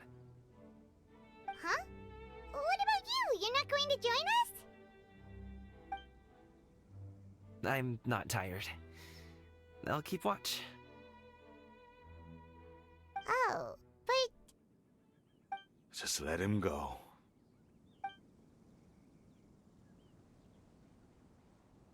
okay, we'll just share amongst ourselves then. Did you know, Uncle Ip, that the flavor of these cakes changes depending on... Halt! Who goes there? It appears that one's movements were overly conspicuous. Enough of your musings. Focus. Focus on the matter at hand. Present your exquisite ornaments at once. Indeed. Bring them forth readily and without protest. Ah! What do we do? It seems as if these two are acting alone. It won't be difficult to subdue them, but they might have something else waiting in store for Dad. The best way to keep him safe is... Leave this to me. I'll handle them. Traveler, Paimon, take my dad and the goods away from here. No, Gaming. It's too dangerous. This is what I do.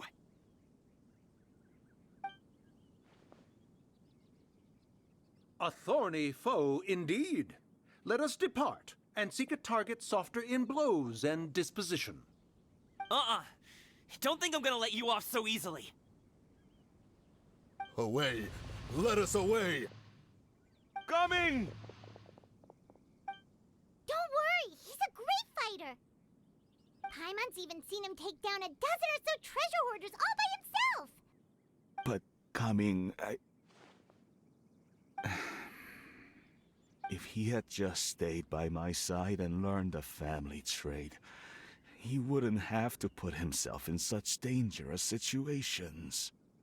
We just have to trust him. Let's go on ahead. We'd best get away from here, in case there are other bandits in the area waiting in ambush. All is going to plan.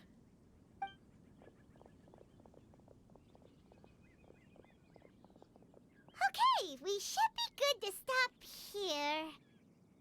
Yangli? Oh no, what is he doing here? Good sir, please, listen to me. Reel in your line and leave this place as quickly as you can. There are bandits in the area.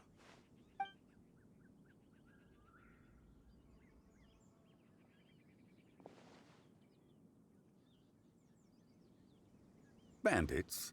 Acting in broad daylight?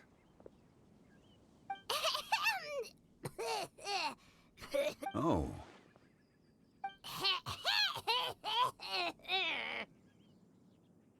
Ah, I see. It appears many people are catching a chill as of late. If your throat is bothering you, Paimon, perhaps some tea and rest are in order. Nope, no need. Paimon's fine. She just, had some cake stuck in her throat. If there are indeed bandits in the area, then we should inform the Millilith at once. Oh? Well, if that's the case, such matters are best left to those with the necessary expertise, wouldn't you agree? I suppose you're right. If ordinary people like us got involved, we would only cause more trouble. Since we find ourselves otherwise unoccupied in this beautiful area, why don't we find a quiet place to relax while we wait for good news? That would be lovely.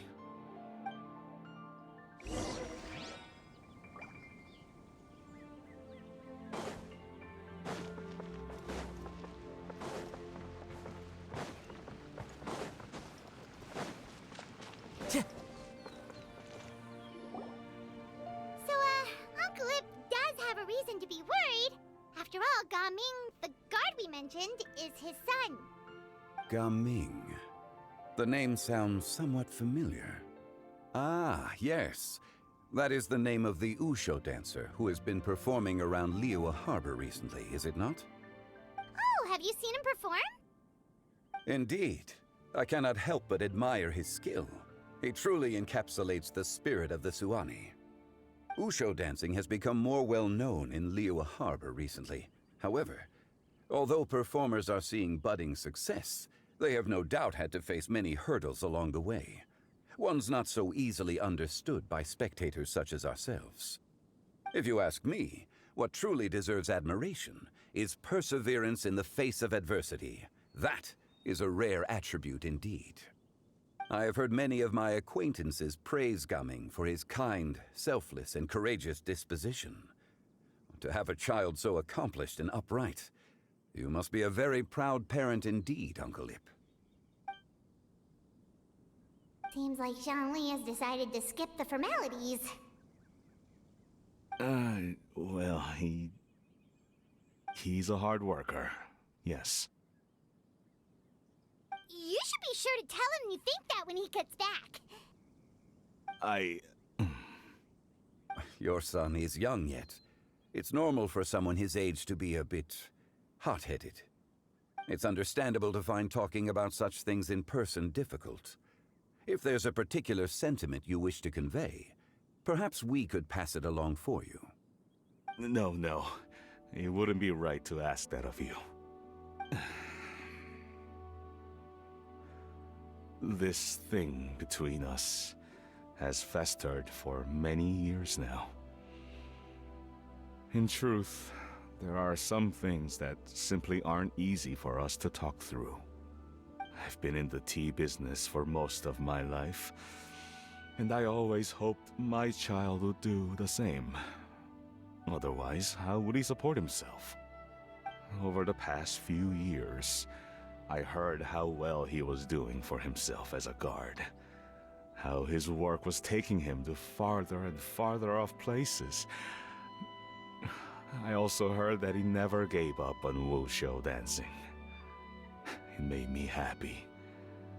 But I was also worried. When you're young, you can handle all that physically taxing work and manual labor. What young person isn't capable of making a living that way? My concern is what happens when you get old. Every time I get to thinking like that, I cannot help but be reinforced in the belief that I was right. That I was right not to give in. I often regret introducing him to wushou dancing as a kid. If I had known how things would turn out, I would have never taken him to see those performances in the first place. It is only natural for a parent to strive to send their child down the right path. No one would begrudge you that sentiment, Uncle Ip. You need not worry. You seem quite young, Mr. Zhongli. Yet you speak with such wisdom. Perhaps I have misjudged your age. Your words are too kind. Truth be told, one of my old friends has several grown daughters. Rather than fretting about their future, however, she prefers to let them find their own way. Then she's more easygoing than I could ever be. I fear I lack such an open mind. I meant to say earlier, there is no need to be so polite. Feel free to call me by my name, Iptak. Sure. So, do you also think I fret too much, Mr. Zhongli? That's not exactly what I was hoping to convey. Only a fool would ask a parent not to worry about their child. But think of it this way. Raising a child is not unlike flying a kite. Hold the string too tight, and it can no longer soar. As my friend once said, if your children are aiming for the stars, clipping their wings will only cause them to come crashing down. You need to let out the line for a kite to soar. It seems I was too stuck in my ways. You need not reproach your heart for caring. You simply need to loosen your hold a little. Indeed, with such a big heart, why not allocate the time you usually spend worrying about Gaming to the pursuit of other things, like going for a stroll, drinking tea, or taking in the scenery? You never know what surprises could be in store. Things can change in the blink of an eye. The blink of an eye, you say? Do things change so quickly? Children grow up in quite the same way, do they not? Day after day, year after year, sometimes in the blink of an eye, but always when you least expect it. As a father, I'm sure you know that best. Yes, you can say that again. 1 second, Gaming was a kid. The next thing I knew, he was ready to fly the nest. Zhongli certainly has a way with words.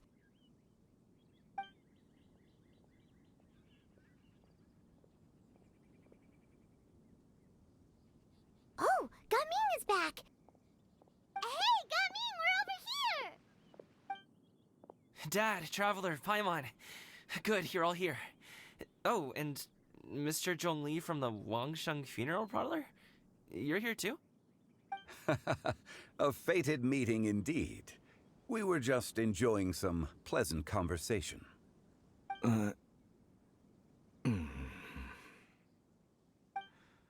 Is everything resolved? Well, you could say that. What does that mean? Traveler, Paimon, come with me. I need to talk to you. Huh? Oh, okay. I'll come right out and say it. Those two bandits, you sent them, didn't you?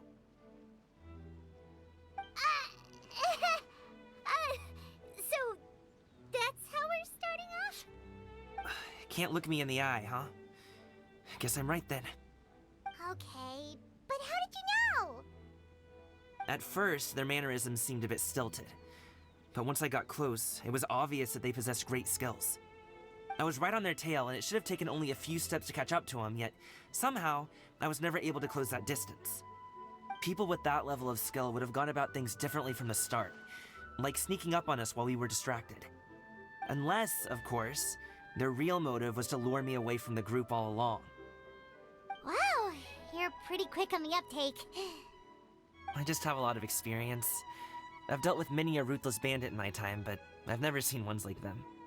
In the end, I told them they would make good guards if they ever wanted to get back on the straight and narrow, and that they could hang out with me in Liyue Harbor anytime. You ever consider you might be a little too good at making friends? I'm guessing you guys were trying to help resolve things between my dad and me? I appreciate it, I really do. But this conflict between us has been going on for a long time. Even if those two were real bandits, and I was able to subdue them and show him what I was capable of, it wouldn't change anything. You've seen the way he talks to me. It's not like that at all! Your dad really cares about you. You should see the way he talks about you when you're not around. Zhongli was talking things through with him, and he nearly agreed to let it go. You don't believe us? He won't let it go. He can say as much as he wants to other people, but he won't talk to me. I'm certain of it. You told us you wanted to prove yourself to your dad. Why don't you tell him about all the hard work you've done these past few years? Will that even do anything? I'm not sure talking is enough. You won't know unless you try. Just like how you won't know if something is delicious unless you taste it. Listen to us. It's time to put these people skills to good use. You can make friends with anyone, so why not your dad? I'll do my best. You are very knowledgeable, Mr. Zhongli. I'm impressed. Despite my being in the tea industry for several decades, it seems I still have much to learn about the art of tea tasting. You flatter me. It was nothing but a few humble musings. How much tea have you drank since we've been gone? Ipdak and I have found many a common interest. Our friendship, much like a cup of tea, seems to grow stronger the longer it has to steep. Well said, Mr. Zhongli. Gaming, Mr. Zhongli is very knowledgeable. You should take the opportunity to learn from people like him when you're in the city. Huh? Oh, of course. Zhongli? I have very much enjoyed our conversation, Ipdak, but I, unfortunately, have some unfinished funeral parlor business to attend to. Oh, I hope I didn't keep you. My apologies for taking up so much of your time, Mr. Zhongli. No need to stay on my account. When you're less busy, let's find a time to meet. I'll treat you to dim sum. It would be an honor. We'll see you off, Zhongli. you two have a nice chat, alright?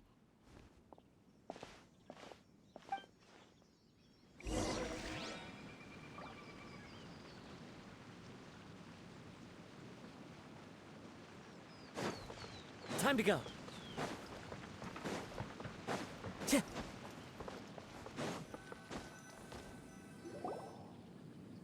Thanks for helping us talk things through with Uncle Ip. Good thing you were able to pick up on what we were putting down. I have been around the both of you for some time now. You could say I have a certain level of expertise in that regard. As for my role in the conversation, think nothing of it. I hardly did anything noteworthy. You never change, do you? Why did you have us walk all this way? Paimon thought we just had to go far enough to be out of earshot. A friend approaches. Hello. Xiao, you're here too? I've been here the whole time.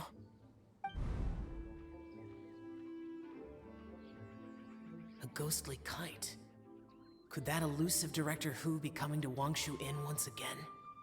What is she doing here? I suppose it matters not. Given her relationship with Rex, well, Zhongli, I might as well go pay my respects.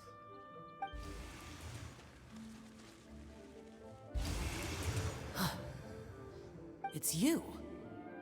I thought you were Director Hu. Ah, your arrival is most fortuitous. Do you want to try out this new gadget? The addition of the power source makes the takeoff more stable. It's just that... He seems quite immersed in the study of this device. I fear it's almost too stable. It completely negates the pleasure of seeing one's kite sway with the wind. It's a bit of a shame. In truth, I'm here because Director Hu dispatched me to purchase some items in preparation for Lantern Rite. I see. Much like she does every year. Much like she'll do next year, I would imagine.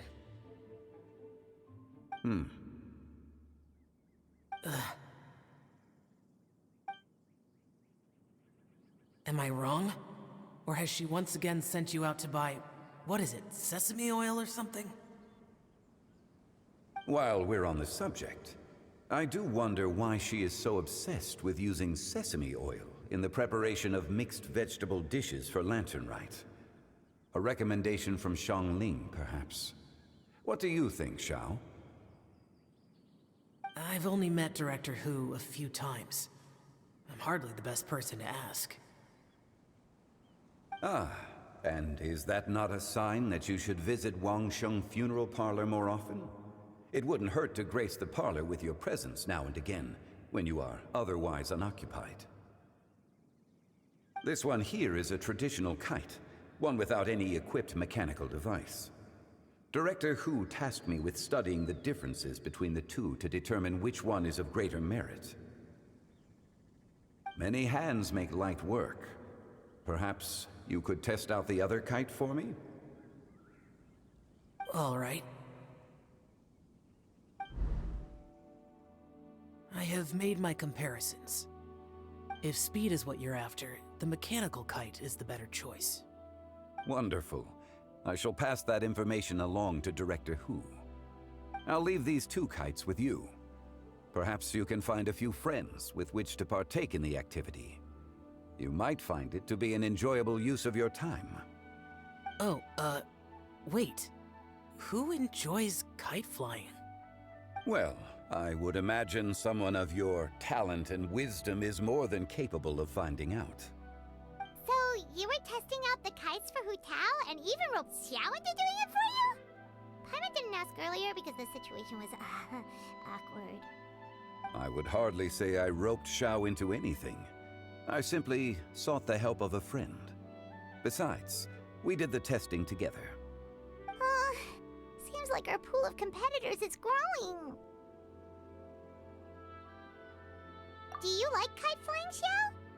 I suppose I neither like nor dislike it. Although, watching a kite gradually ascend into the sky does bring me a certain peace of mind. Perhaps they're a bit like shell lanterns in that way. Kite flying is also a pleasant form of relaxation. Have you ever thought about making a kite, Xiao? Cloud Retainer taught us how. We can teach you if you want. There's no need. Menogius was the only Yaksha among us who had an interest in matters of ornamentation and design. When Lantern Rite is over, come find me near Pervasi's temple if you have the time. It's getting late. I should go inform Director Hu of our findings. How's she been, by the way? Be sure to say hi to her for us. The last time I spoke to her, she mentioned that she would be visiting Chaoying Village in a few days. If you have the time, perhaps you could also make the trip. If you happen to run into her, you can pass along your regards in person. We'll keep that in mind. Take care, Zhongli. See you later. See you next time.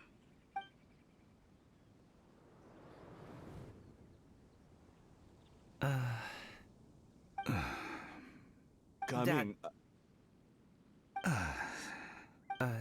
You can go first. I don't have anything to say. Then I'll go. I still don't want to leave Liyue Harbor. Oh. I can't say I support that decision, but... Hey, let me finish before you get all worked up. Sit, Shenhe, sit. You must be tired from your journey. Shall I pour you a cup of tea, or would you prefer something else to drink?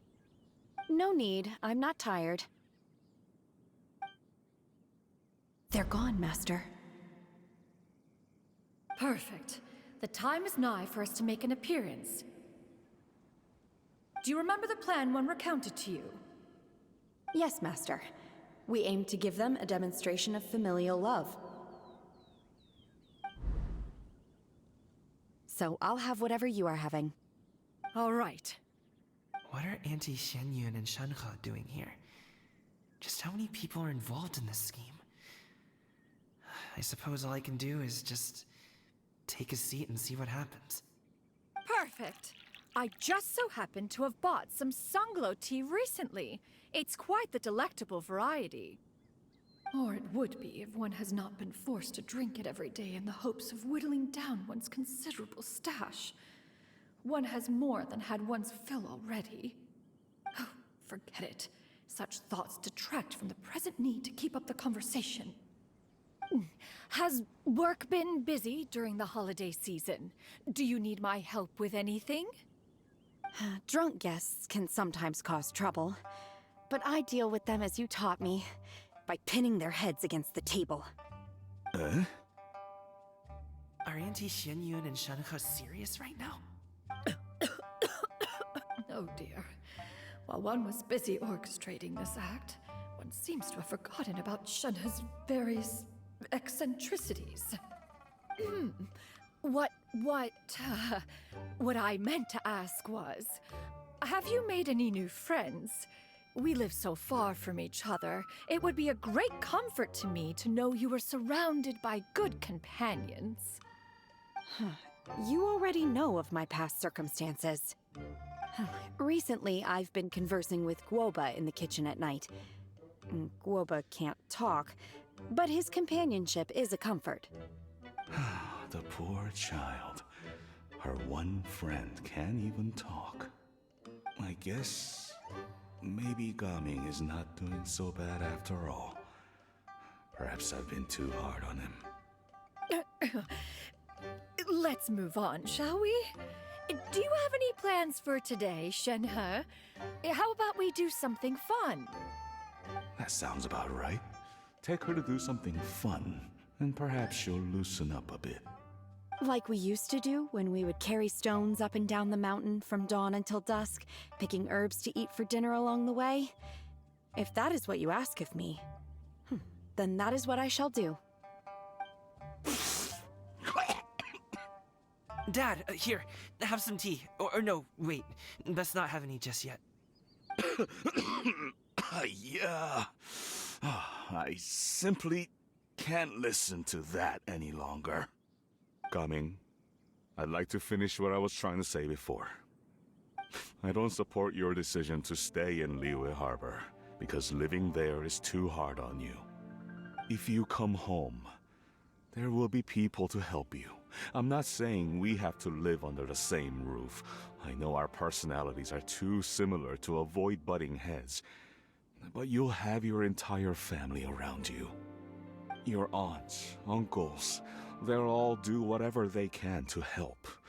You could get a less taxing job, and we could grab dim sum together from time to time. Huh. I didn't know dim sum was such an important affair, Master. Shh. Just think about it, okay? You don't have to decide now. Dad really has changed a lot. He would never have said these things to me before. But thank you, Dad.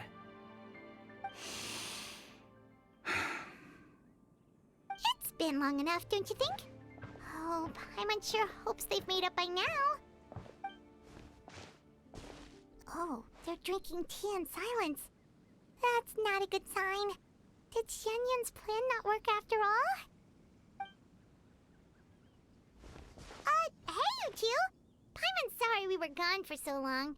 We got to chatting with some friends and didn't realize how much time had passed. Perfect timing, actually. We seem to be just about done here. Yep, let's go. I'll get the bags.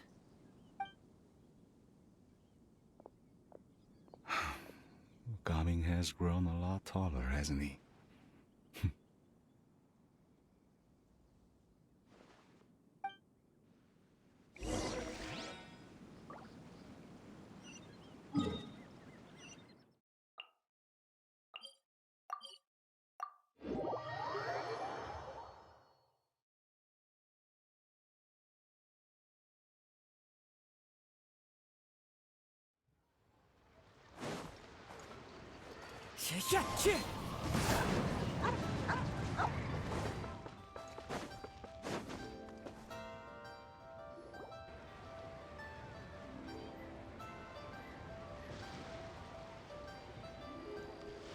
You must be Mr. Ip!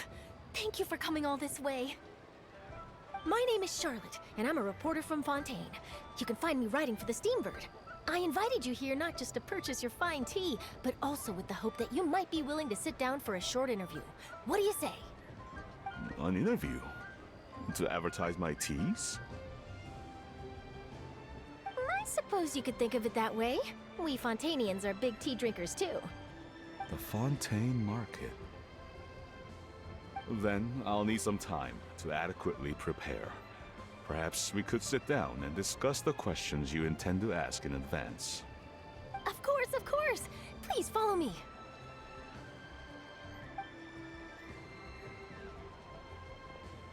Is this person also involved in your plan? And here I thought I had lots of connections. I suppose I've been humbled. You sure know all kinds of cool and important people. Over here!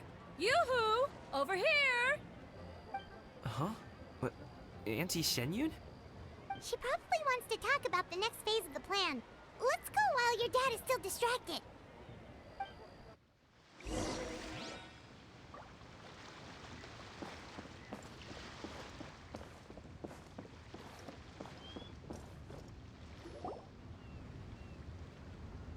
I take it that all is going well?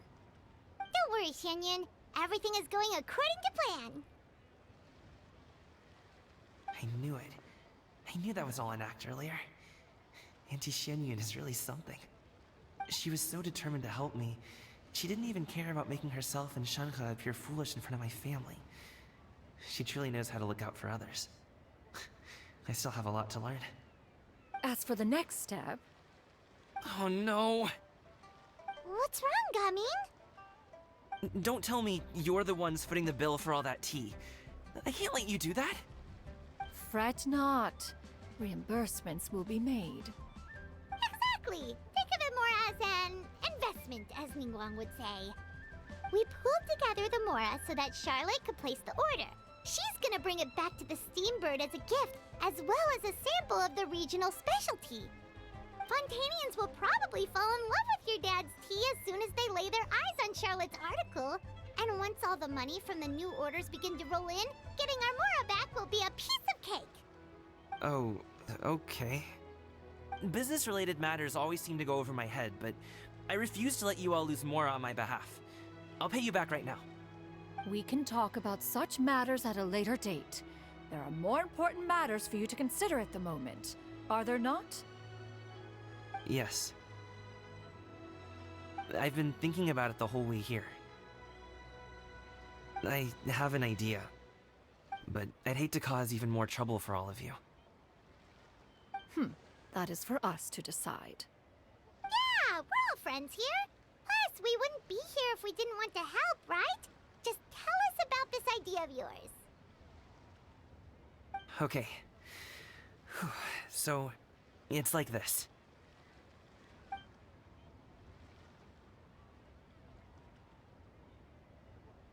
Got it! Just leave it to us. Let's split up and make it happen.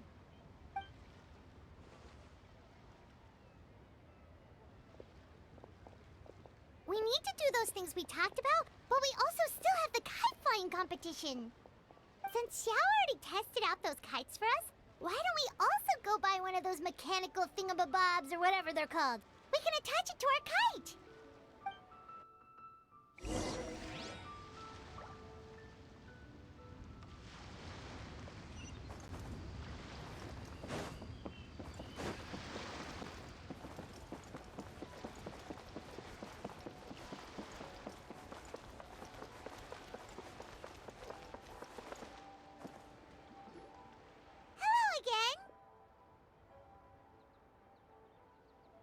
Welcome back! I see you returned from your trip. I really do have to thank you for all your help from before. Thanks to you, my daughter was able to build a kite with her grandmother that very same day. She even wrote a long letter telling me how much she loved it. Oh, you should really be thanking Gaming, not us. I'll be sure to. And are you here to buy a kite? Please, take your pick. Oh, we already have a kite. We wanted to buy one of those, device thingies from Fontaine. Do you sell them separately? Ah, yes. Here you go. Please, take it, free of charge. The directions are in the box. It's not hard to install at all.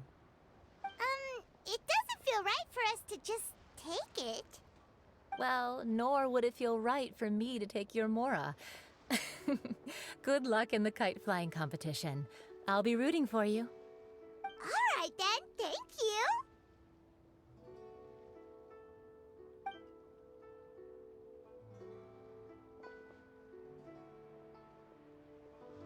Phew, it's done. Let's get down to business.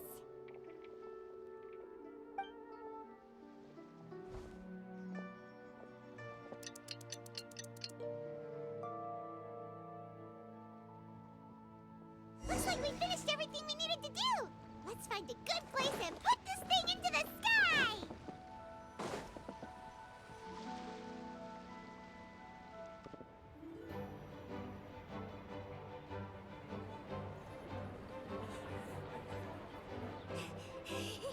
Chi-Chi, we're almost there. Okay.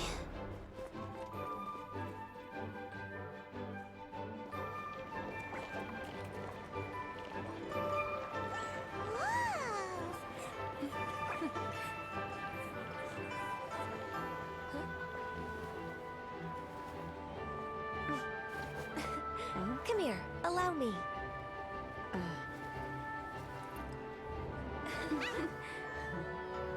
The lantern rite is as festive as ever!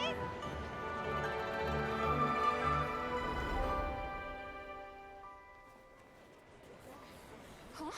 Oh, what's going on? Did something happen? What should we do? Oh, should we get the Millilith?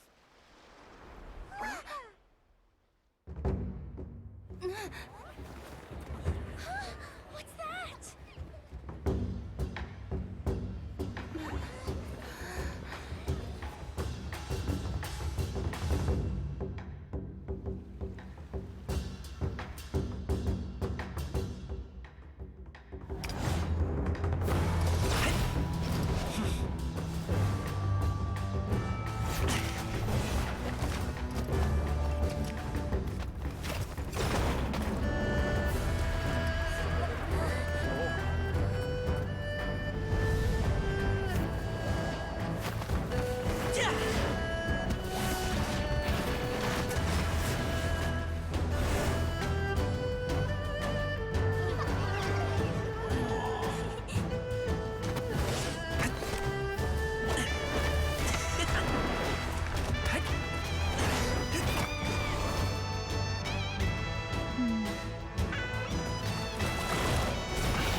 Have I taken that many pictures already?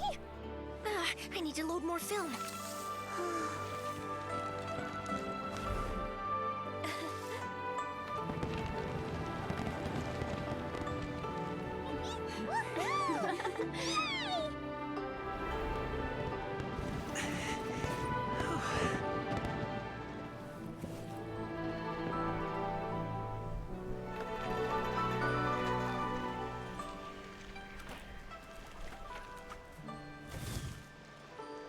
Wait, the wind. Oh my gosh! Mommy, I want a big kite like that too! Do you see that kite way out in front? It's so beautiful!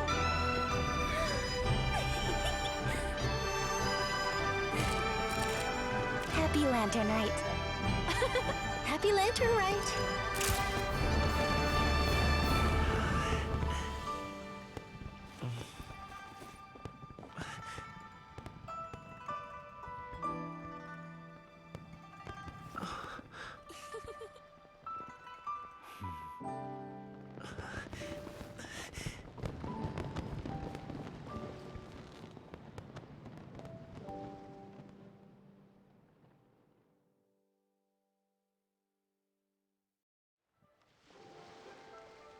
Gaming's performance was so cool, Paimon almost wanted to join in.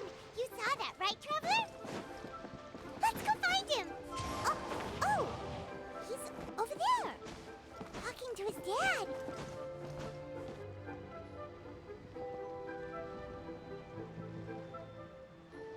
I think I'll head off now, if that's okay. Thank you, little girl. Do you want us to walk you back? No need, no need.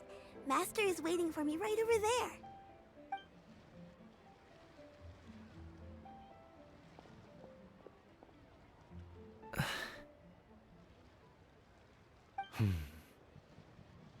Dad.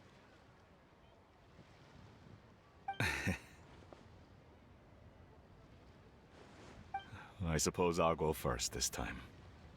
Okay. Your performance. I've seen many wushou dances in my time, but I've gotta admit, what you pulled off there was breathtaking. Wow. I never thought I'd live to hear you say that. You're serious about doing this professionally? Absolutely. I know it'll be difficult, but... Then it doesn't matter. What I mean to say is, of course it'll be difficult. But if that's your decision, if that's your dream, then it doesn't matter how difficult it is. As long as you put in the work, then any obstacle can be overcome in time. Really, when I was young, I also... Actually, how about we save that story of my past for another time? All I really want to say is, I've changed my mind. Much like this kite, you also deserve to soar to new heights. Dad. Son. Son? Haven't heard that in a while. I bet you're wondering what's gotten into me saying all this. Well, a little bit, yeah. Anyway, I know I've never found the chance to say this before, but... to me, Gaming, you've always been a great kid.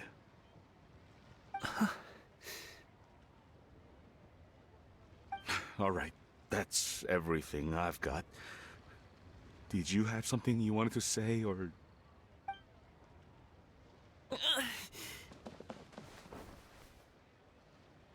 Seeing the two of them talk things through like this really gives Paimon a sense of accomplishment. Now go. Over there. Your friends are still waiting for you. Huh? But you came all this way. I'll be staying in Liyue Harbor for a bit longer. When you have time, we can grab dim sum together. Your treat, right? Dad, honestly. Go. Okay, then I'm off.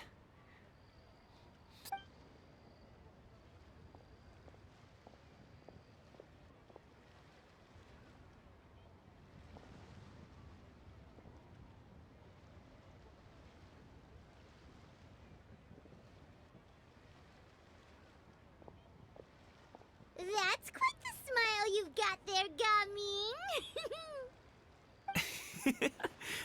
Really? It's nothing to be embarrassed about. I'd like to find and thank Auntie Shenyun, as well as everyone else who's helped me out. If everyone has time, maybe we could all get together and go fly a kite.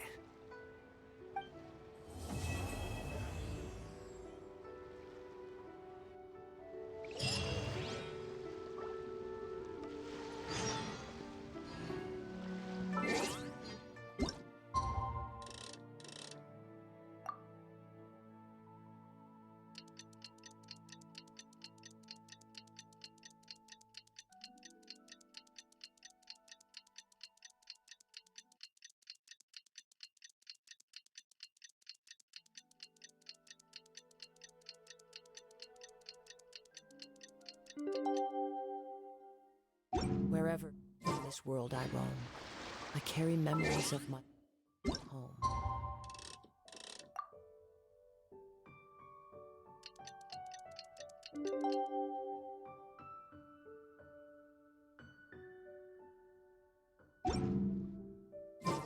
Oh, Paimon almost forgot! Didn't Zhongli say Hu Tao was also planning on spending some time in Xiaoying Village? We didn't have anything else to do today, right? Why don't we go have a look around? Maybe we'll run into her.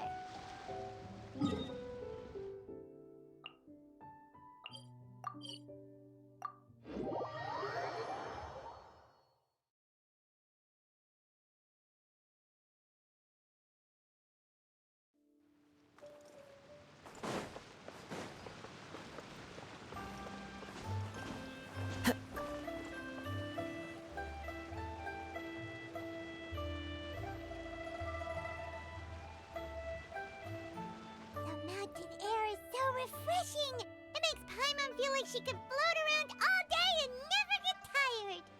Cream! Gummies! Fuel fruit! Huh? Did you hear that? Sunshine! Blue skies! Good vibes! Right? So Paimon wasn't just hearing things. That voice sounds really familiar. Well, we've got the time. Why don't we go check it out?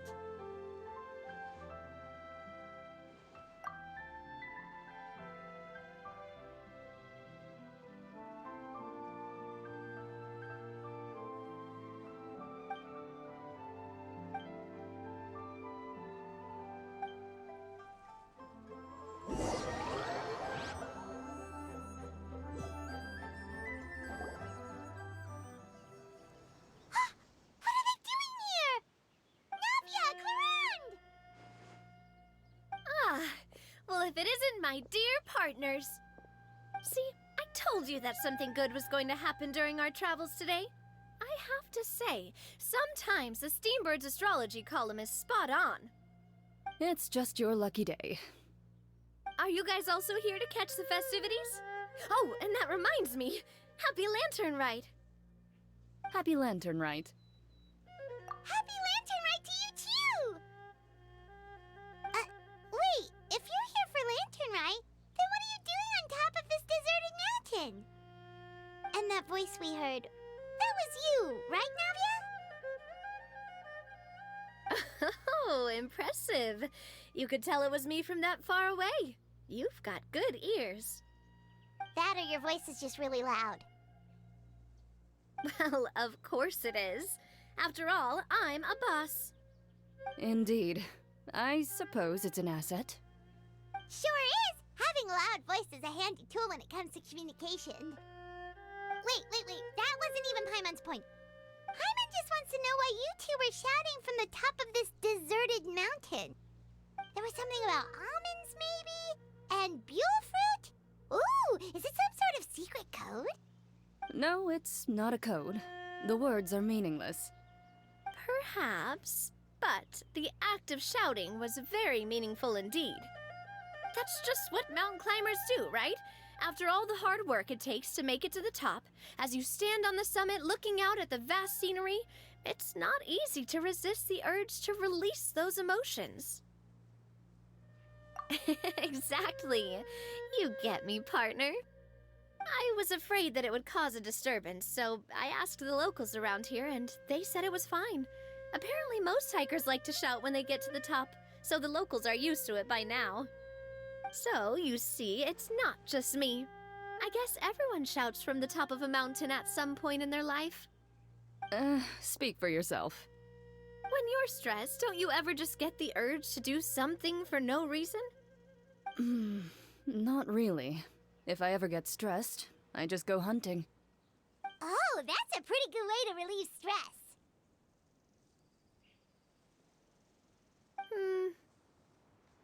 What I choose to hunt depends on my mood. Huh?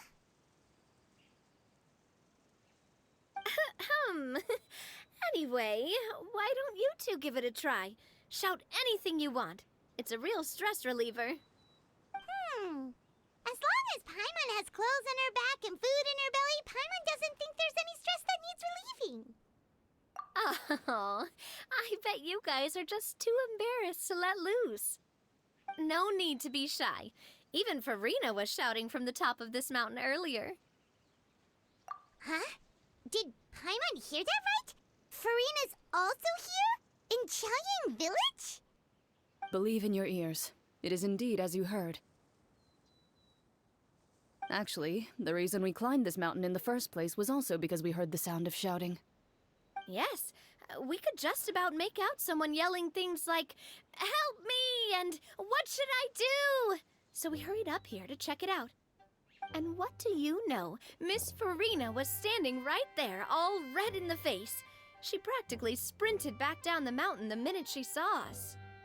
Ah, that reminds me. I believe what she actually said was, "So help me, I will figure out what I should do about this script."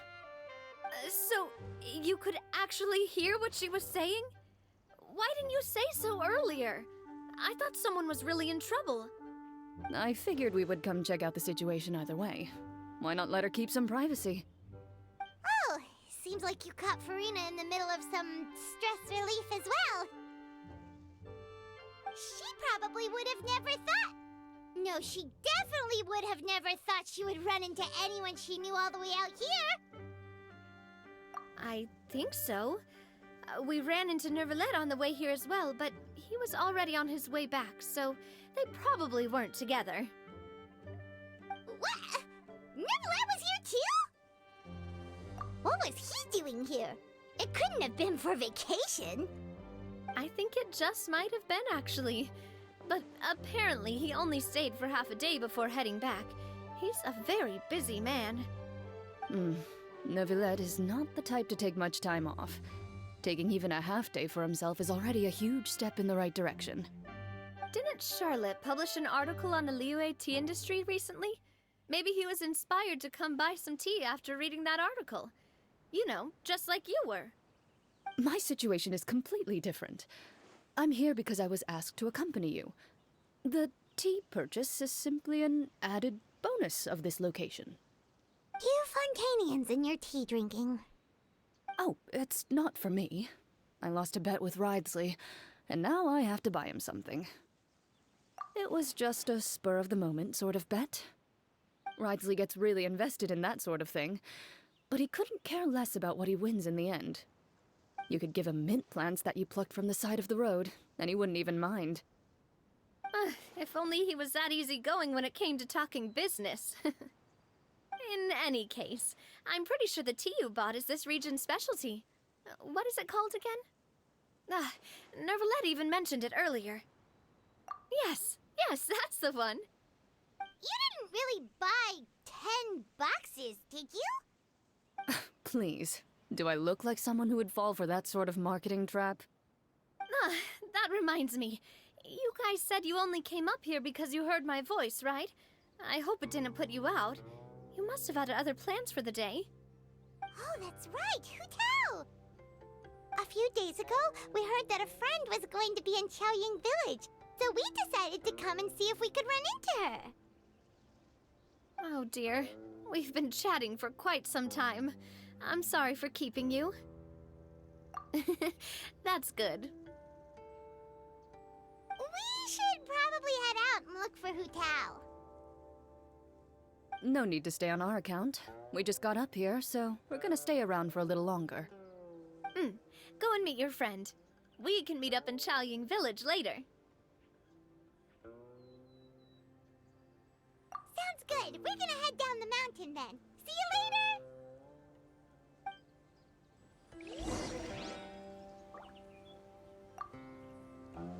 What do I have to do to get you to yell from the top of this mountain?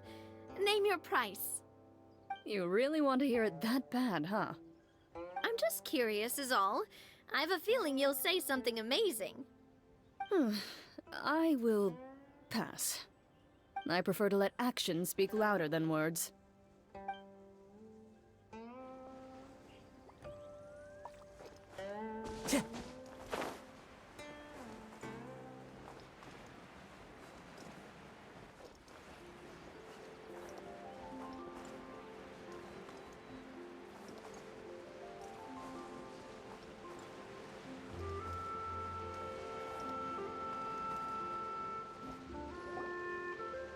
Xiaoying Village is known for its tea, but you know what else they have with tea?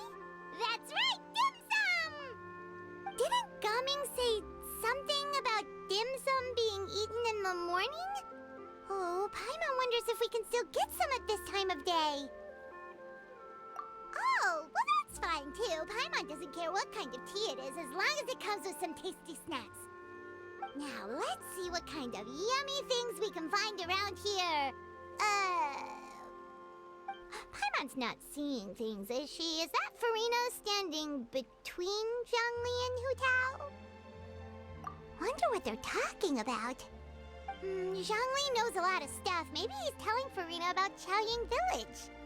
Oh, or maybe Hu Tao is trying to rope Farina into being one of her clients. Hey, this isn't the Fortress of Meropide. But Paimon could be convinced for the right price. Let's say loser buys the winner 3 huge bowls of seafood kanji. Since Zhongli is there, Paimon bets things are pretty tame. It's decided then. Paimon votes for tour guide Zhongli. All right, no time to waste. Let's go see who's right.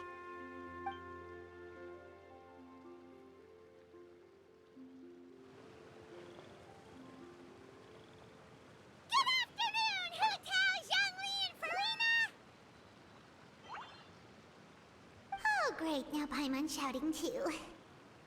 Oh, well, aren't you a sight for sore eyes? Seems like our luck just keeps on growing. That we were able to meet you both without prior arrangement must mean that this is quite the serendipitous meeting indeed. Huh? Oh, so both of you are acquainted with the Traveler and Paimon then? Looks like someone's learned a thing or two from Zhongli. I must admit, I am a bit surprised to see you here, Traveler. But seeing as you're a hero who's been all over Teyvat, it makes sense that you would be well-traveled and well-connected. Since we have found ourselves in each other's company within this fertile land, allow me to take this opportunity to wish you a happy Lantern Rite. It appears you have been to Fontaine, then. Given your proclivity to spread good deeds wherever you go, it's no surprise that you would make the acquaintance of a celebrity as illustrious and celebrated as Miss Farina.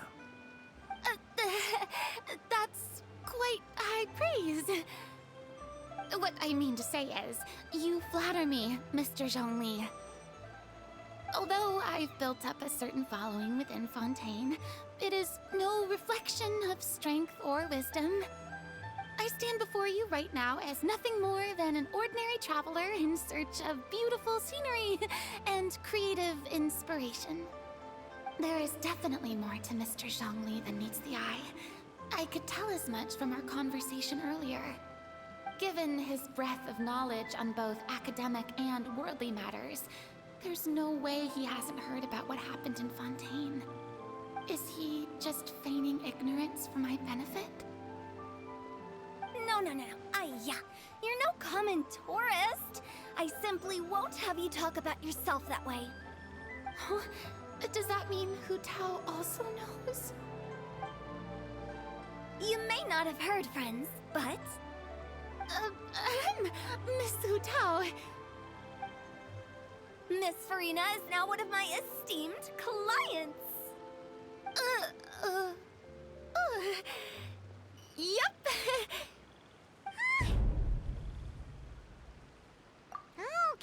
Okay, you win. Guess Paimon will have to break into the hidden stash at the bottom of her shoe. What's this about winning something? Don't tell me. You two were placing bets on us.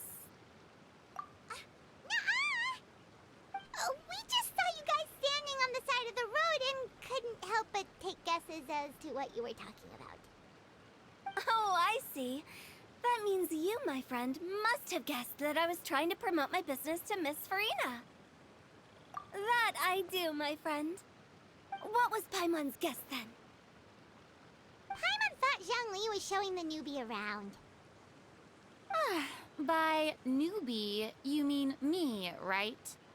If that's the case, then Paimon's guess was also correct. Oh, that's right. Mr. Zhongli was telling me about some great sightseeing spots in the area. Ha! You see? Paimon was right too! Since both of our guesses were right, there can't be a winner or a loser. Hey, don't be upset, traveler. How about this? You buy Paimon a bowl and Paimon will also buy you a bowl. As for the third bowl... Since I was the subject of the bet, perhaps it should go to me? You know, as a congratulations for the huge deal I just struck. I was just joking. Anyway, I should be the one treating you. The funeral parlor is about to bring in quite the sum after all. Oh, Paimon almost forgot to ask about the most important question. Something happen recently, Farina? Huh? What do you mean? Well, you know, with you enlisting the services of Wangsheng Funeral Parlor and all. Oh, well, yes. Really? Oh no. Paimon is so sorry for your loss. Although Paimon may have not known the person, please accept Paimon's deepest... Whoa, it's not like that, Paimon. Huh? But Paimon just thought, since you hired the services of a funeral parlor and all... Hey, it's not that big of a stretch. Really, Paimon? It's not like you don't know me. Do I look like I know anyone who would ask me to coordinate their funeral?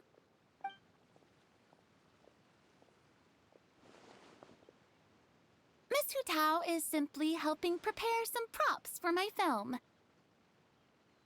Not too long ago, I read a collection of horror stories from Liyue. The content was spectacular. In fact, I still feel the need to sleep with the light on even now. Anyway, that's not the point. Now that Fontaine's biggest star has returned to the stage, I figured it's about time the industry enjoyed a breath of fresh air. Hey, that's pretty good. I'll have to remember that for my ad posters. Oh, Paimon sees. That makes a lot of sense. So, did you come to Liyue just to enlist the services of Wangsheng Funeral Parlor? Well, not exactly.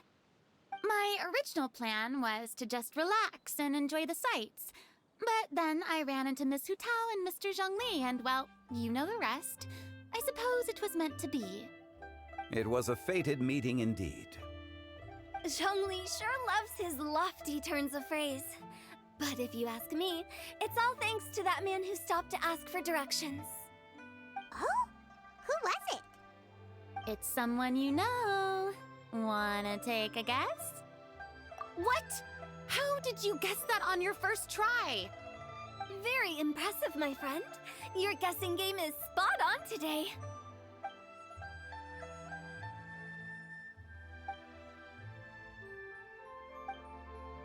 Huh. Paimon never thought Neuvillette would be the type to get lost. I'm sure he didn't get lost. Even I was able to find my way to this place without any trouble. He was already getting ready to leave by the time I arrived. He just wanted to ask someone about the quickest way to get back to Fontaine. Yup, that's exactly what he asked. This area is full of mountains and rivers. It's normal to not know the fastest route. So, were you the one that pointed him in the right direction, Hu-Tao? Of course. I'm also a guide of sorts, you know. So naturally, I also have a great sense of direction. But speaking of your friend... What about him? He doesn't get out much, does he? Ah, no wonder. He was stiff as a board and way too polite. I would have never guessed he was here on vacation if you hadn't told me. All in all, he was only here for half a day. I'm pretty sure he is the only one who would consider that to be a vacation. Oh? This gentleman you speak of must keep a demanding schedule. I'm sure he does. You didn't see him, but he was dressed like he was about to attend some important meeting. It wasn't anything like what someone would wear on vacation. Is that so? Wait, you didn't see him, Zhongli? Unfortunately, no. At the time, it appeared as if Director Hu and Miss Farina were having quite the productive conversation. I know matters of business can take much discussion, so I decided to fetch some tea for them. What a shame. That gentleman seemed like a sophisticated sort of guy. I actually think you two would have hit it off. Is that so?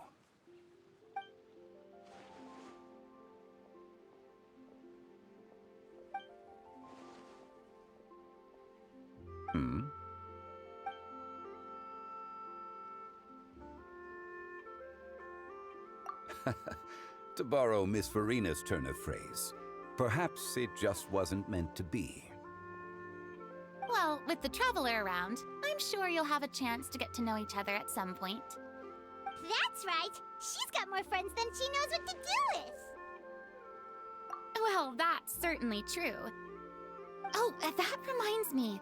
If you get the chance, you should try and talk to Neuvillette into loosening up a bit. Just tell him the Palais Mermonia isn't going to fall apart if he disappears for a few days. He shouldn't keep himself cooped up all the time. Even clams open their shells to let in fresh water every once in a while, right? If he's really that much of a stickler for protocol, he can fill out a leave of absence request. He'd have to approve it himself since he handles that sort of thing now, but you know what I mean. Seems like this gentleman is also in charge of something pretty important. Hey, sounds like a pretty uptight sort of guy, all right. In my experience, a leader needs to be able to roll with the punches. That also includes knowing when and what to prioritize. It seems like your friend still has a lot of growing to do. If I remember correctly, he's already several thousands of years old. You're quite right, Miss Hu-Tao. Oh? Traveler, Miss Farina, those two individuals over there appear to recognize you. Oh, it's Navia and Clarand. Hey, over here!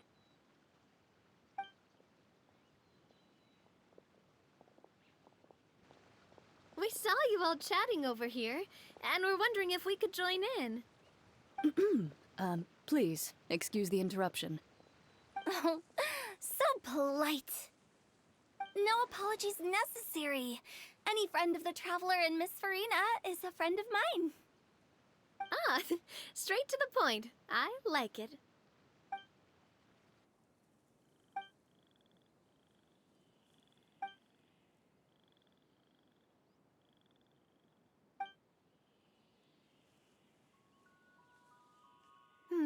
It's getting late. If we want to catch a boat back before dark, we should probably get going. Indeed. Then, Miss Farina, Oh, yes? when are you planning to head back? Do you need us to escort you?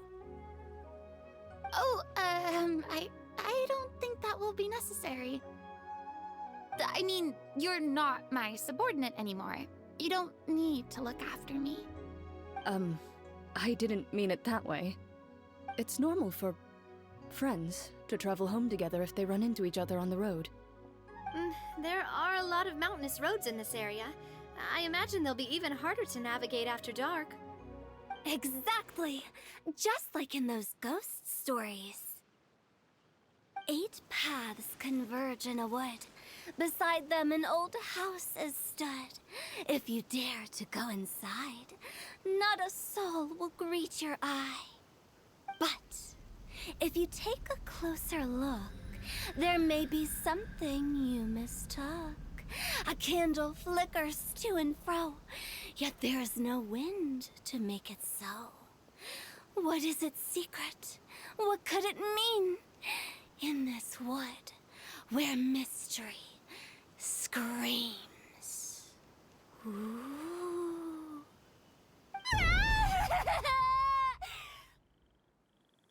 My dear demoiselles, ladies, no, I mean friends, please take me with you. Of course. Gotta say, Farina, you are really quite the character. By the way, did I hear you mention that Clorand used to work under you? Then you must have also been a leader at some point. Well, that's, all in the past now. Besides, being a leader is hard. It wasn't the right job for me. I prefer how things are now. I can come and go as I please, and get to enjoy the sweet taste of freedom. I see. Well, you've certainly picked an apt place to relax. Xiaoying Village is an exemplary choice. Only the best. And I've learned a lot, too. Thank you so much, Miss Hu Tao and Mr. Zhongli. It's fine. You've thanked us more than enough already.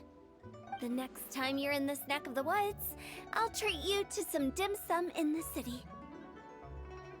Dim sum. Is that some kind of Liyue term for snacks or desserts? They are a part of it.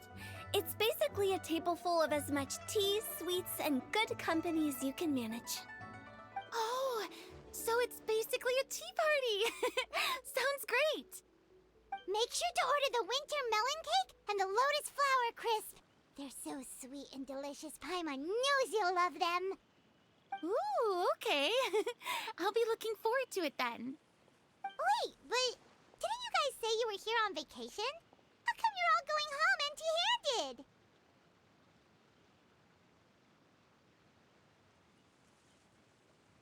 Of course I am. I bought tons of fun things to bring home with me. A kite, a parasol, a little tin frog that jumps. Oh, and a stuffed toy of a mythical beast. Clorand is the one who didn't buy anything for herself. So all you're bringing back with you is that tea? And some tea-flavored hard candies. They're for Siege. Clorand isn't much of a shopaholic. Well, one of us has to practice restraint. Hey, I'm hardly reckless with my Mora. I'll have you know, all the purchases I made today were well within my budget. Me? Oh, well, I bought some tea, of course. I just had to try all the varieties recommended in the Steambird. Other than that, just some bits and bobs, you know. A little bit of this, little bit of that. They should all be things I can use, I think. Now Paimon's even more confused. If you bought that much stuff, where did it all go? Into one of Linny's magic packets? Oh, actually... Monsieur Neuvillette took them with him. Oh, so that's what happened. Wait, what? Why did he take them? He's not hoarding treasure, is he? That's quite the imagination you've got there, Paimon. Monsieur Neuvillette just saw the amount of bags we had and offered to take them back for us. I felt a bit bad at first, but, I really did have a lot of stuff. He even offered to deliver my gifts to the Fortress of Meripede for me once he's done with the day's work. Neuvillette is a man of his word. If he says he can do something, then he means it. See, even Clorand was happy to take him up on his offer. If even his trusty subordinate agreed, then who was I to refuse? Wow, he seems like a real gentleman. Maybe he's not as uptight as I thought. If only the funeral parlor had an employee as thoughtful, proactive, and responsible as him. Right, Zhongli? Indeed. Clorand said Neuvillette offered to deliver her gifts to Risley. So if we go to the entrance of the Fortress of Meripede, maybe we'll run into Neuvillette. But we don't know exactly when he'll show up.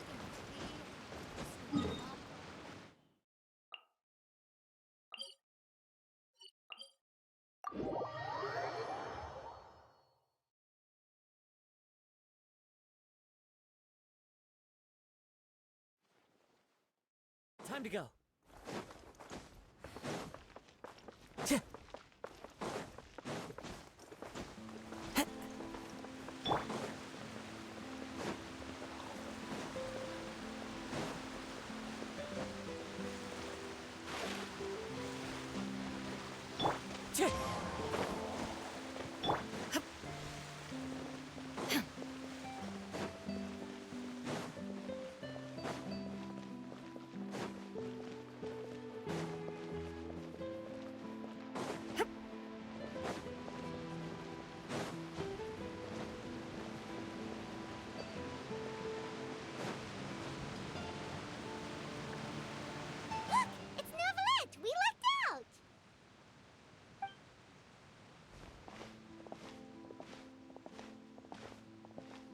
Oh, it's you.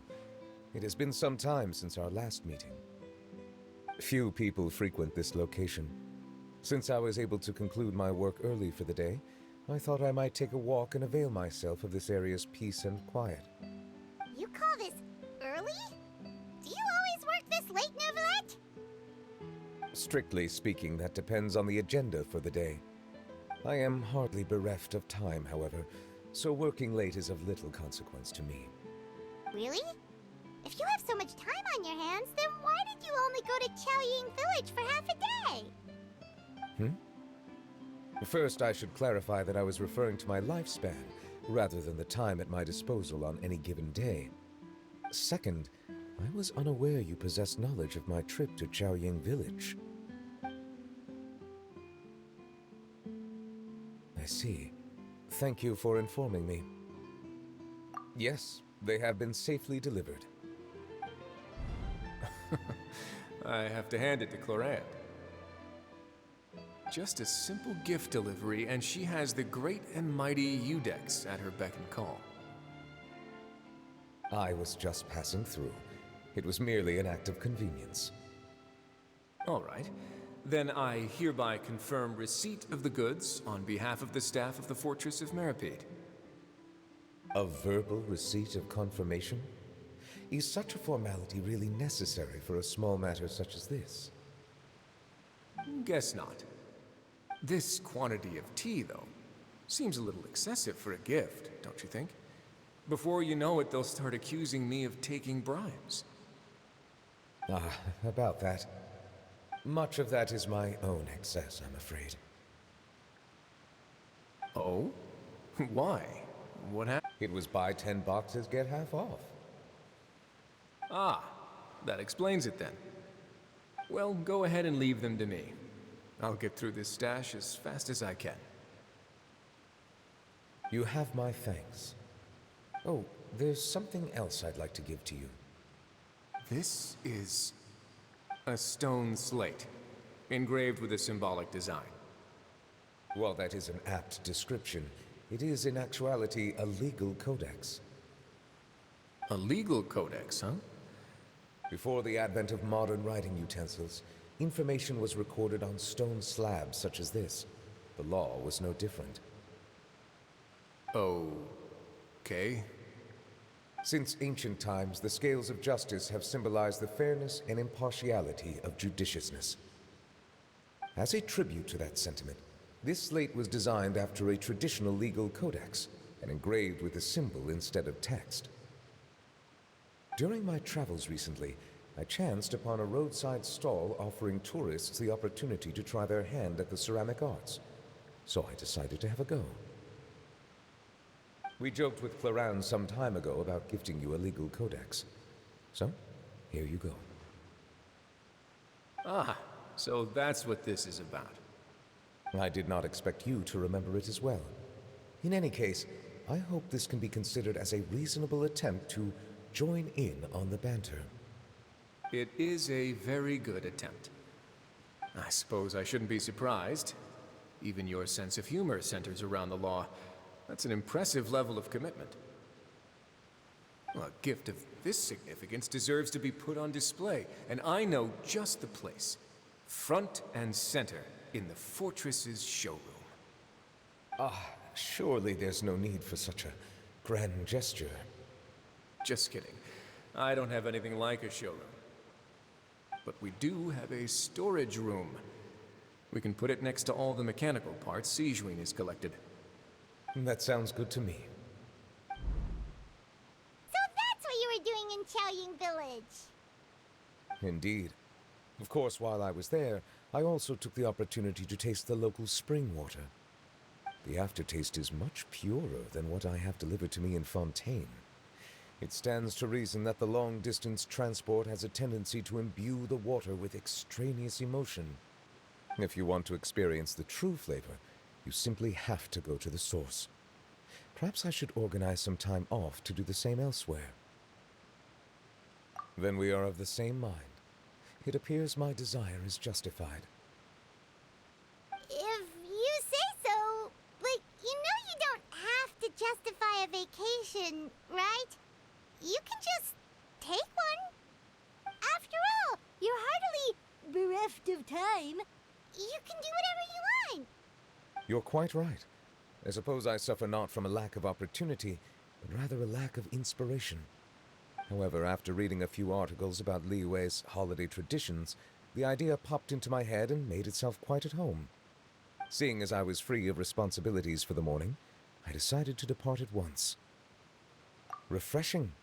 My spontaneous outing seemed to inspire quite a few other spontaneous decisions as well. Take, for example, my foray into ceramics. At first, soil from the ground is granular and unforgiving, but add the right amount of water, and it becomes soft, moldable, and able to take shape. In the past, I never thought about how quotidian vessels were crafted, but now I have participated in their very making. This is also something I made today.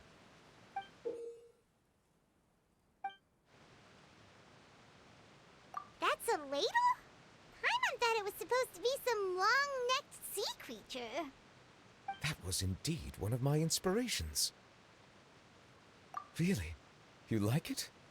To tell you the truth, given your unexpected arrival, I find myself quite unequipped to give you the welcome you deserve. Around such an important holiday such as this, human custom would dictate that gifts should be in order.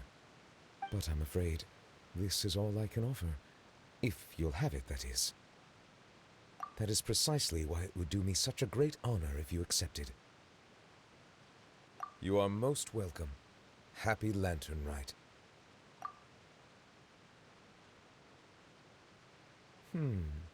Approve a leave of absence request for myself. That sounds like it could easily lead to a vicious cycle of self-indulgence, something which couldn't be in further violation of protocol. But I suppose I understand her point. My proclivity to refrain from personal outings does, in part, originate from a sense of responsibility toward my duties. But it is also due to a lack of desire to engage in the human world.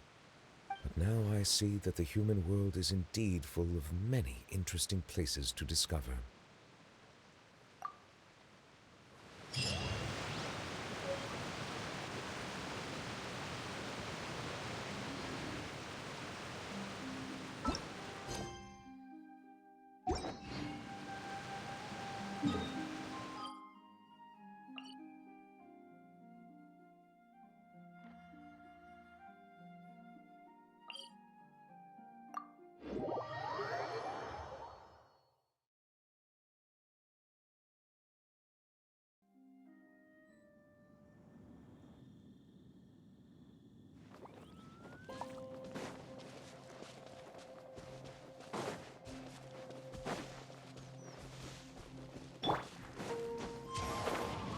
Time to go.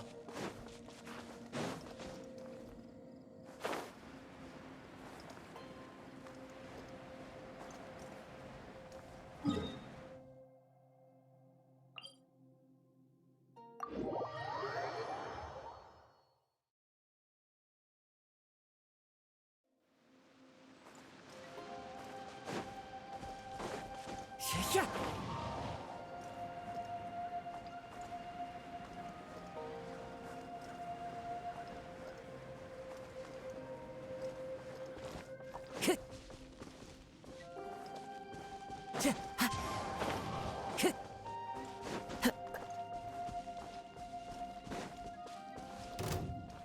Time to go.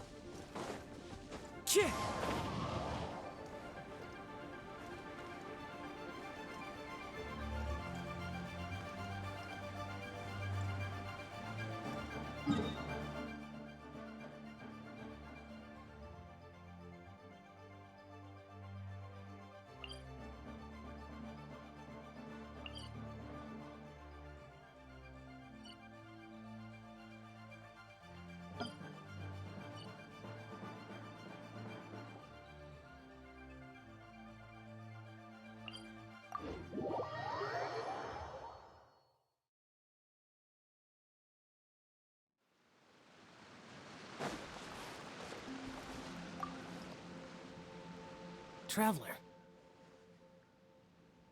Being in the city isn't the only way for me to appreciate the lights and beauty of Lantern Rite. Look, Liyue Harbor lies just beyond this mountain.